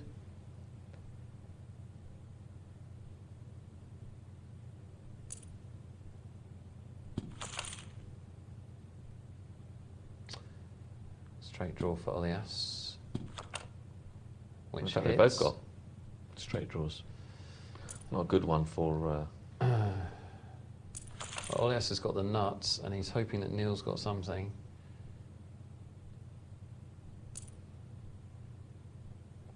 Wow. Yeah, although that 10 didn't change the nuts around, but I don't think he's got anything to be too worried about. Sadly for him, Neil doesn't have enough to pay him. But he extends his chip lead. Just inching up the greasy pole, Olias.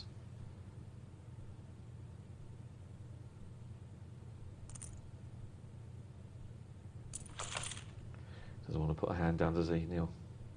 No, he likes to see flops.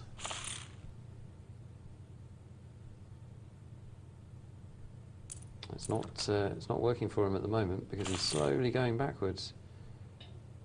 Olias has all the momentum in this heads-up battle at the moment, and it's a big part of the game, isn't it, Mark? Momentum in heads-up. Yeah, it is. Once you go through a run, then you know, it works both ways. Your momentum has an effect on the opposite player because you're only playing one other person. You're not playing multiple, you know, people around the table. So, you know, the thing that happens in your favour has the opposite effect on him. So your success can mean his tilt, whereas that isn't always the case. No, in a multi-table. Neil won't be enjoying this at the moment. He's getting slightly beaten up, isn't he? He is, yeah. He's been overly aggressive, I think, in 1 or 2 situations. Done a lot of re-raising, and I think Olias has picked up on it.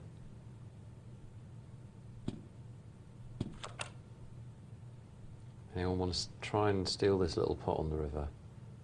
Well, Olias must be aware that, well, he feels that he probably can't win by just checking, but of course we can see he's 10 high is winning. It's all going his way. He's winning pots with 10 high.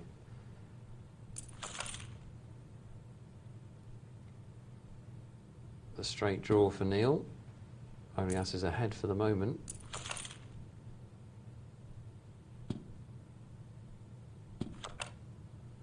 Oh, this is turning into some sort of horror show for Neil. He's trying to make a stand now. Will Olias believe him? No, he won't. Well, it's a good call by Olias. He's probably picked up on the fact that Neil's going to want to make a stand. He can afford to make the call, so he thinks, I'll look you up. And sure enough, he's found him weak. And I'm afraid it's been a bit of a massacre the last few minutes. It has, yeah. He's really grinded him down, hasn't he? Yeah, he has. That's inevitable. Neil wants to make a stand. And you know you're getting the better of somebody in a heads-up match when they are forced to push in before the flop, I think. Always a good sign, I think.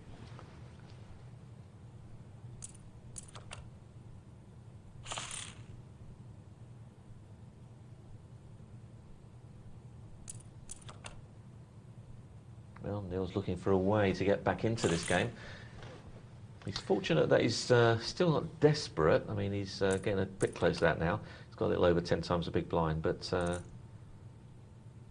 he's been fairly active, hasn't he? He's done a lot of raising and re-raising, and well, this could be it, because Olias won't put this down, I don't think. he won't, no. And he's hit. Yeah. He's hit. 2 patches to wind him up on the end. Well, he got Neil into a situation there where he was pretty desperate and was looking for something to push him with. Pushed him with ace 10 nothing, basically. And Olias had the flush draw, and he may have also figured his 8 or 10 might be good. As it happened, his 10 wasn't, but he didn't need it. Hit the flush on the turn. That was a good battle, wasn't it? Yeah, it was, yeah. It was a good battle. And a pretty good demonstration of how to play heads up. Yeah, there was a lot of aggression by Neil there, and you know, he did a lot of raising, re-raising, and that's fine. But the problem is that the blinds and structure isn't so generous where you can do a lot of re-raising, and you make a couple of misplays, and it's a big portion of your chips gone, and that's what happened. Yeah, it was good to watch actually, although not for Neil. Apologies, Neil. No. But he did very well. Of course, second out of 230 is no mean feat. Yeah, $464, I think it was. Yeah, worth winning. Going to sneak in some emails before the end of the show, guys. We're almost done tonight. Thanks for sticking with us. Craven emails in and says, "Hi guys, I've been watching P&L for a year now and it's helped my game tremendously." See, that's the kind of comment that gets your email read out on there. One situation I'm struggling with though is getting maximum value out of flopping a set. Most of the time the pot is taken down on the flop due to a check raise, or 3/4 of the pot size bet. So that's what you do, you're saying. I do this because I don't want to get outdrawn. With a pocket pair being 14-1 and a further set being 8-1 to hit, I feel I'm definitely giving up value on a hand that is rarely seen in a session. I'm a winning player, showing a profit over 100,000 in hands, but improving my play on this situation would boost my win rate. I'm sure the subject's been covered before, but I'd love to hear your thoughts on this. Great show as always. Well, thanks for the email, Craven. Mark, flopping a set. He's worried that he's over-betting it or playing it too fast. What do you think? Well, I think the key is, there are certain flops that you want to bet out, and you've just got to appreciate that you can't make any money out of the set. So there are certain flops like that, aren't there? However, I think really where your problem lies is not the fact that you don't want to get outdrawn, although that's a consideration, is that you're not putting your players on any hands. So, for example, you're not really suggesting to yourself, well, what has he got? You're just saying, you're looking at the flop, saying, oh, it looks dangerous, or it could potentially be dangerous, and you're just saying, okay, I'm going to bet out it and scare everyone off. So I think you need to put players on hands, and once you can put the player on the hand, then it makes you not fear the flop so much. So if the flop is something like, I don't know, ace, 10, 9, and you've got a set of 9s, let's say, then you might think, okay, well, I'm scared of that flop, just in case a king or queen comes, or a jack, and then I don't know whether the guy's going to hit a straight on me. So, but if you've already established that the guy's got ace-king, then it's not really a worry for you, is it? Because you know he's not going to win this hand. Very unlikely, anyway. Yeah. So, I won't worry too much about being outdrawn. You just need to try and put people on hands, and that will help you. That will help you get some value out of your sets. Yeah, again, and the other thing I'd say is that the other factor you want to consider, again, texture of the flop's important. You know, if you've got top set and it's an uncoordinated board, obviously a lot safer playing it slowly. If it's bottom set and there's a flush draw and a straight draw on board, then it's more dangerous. And a number of opponents, of course. The more opponents you have, the greater the chance of you getting outdrawn. Lots of factors that dictate. There's no right or wrong way to play a set. It is a judgment thing that will come, isn't it? Yeah, it is. And you've got to appreciate that, Hold'em is a game of risk-reward. There is an element of pain as well. And you've got to accept that every now and again, there'll be that boy coming out and giving you a good whipping when he's outdrawn you and he's hit his straight on you. You've got to accept that 9 times out of 10, that won't happen. But 1 time out of 10, it will happen. It will be painful. Just one of those things. Email from Torskus, old friend of the show. Good evening, Torskus. He says, just wanted to ask you guys, what do you think about putting paper on your computer screen and covering your cards and see if playing the player works? What are your thoughts on this? Well, it's not the best way to play, Torskus, I'll be honest. Seeing your cards definitely helps. But if that's the way you want to go, then that's good for you. Give it a try. I did once, and it helps in some little fashion. Guys, we'll see you tomorrow night.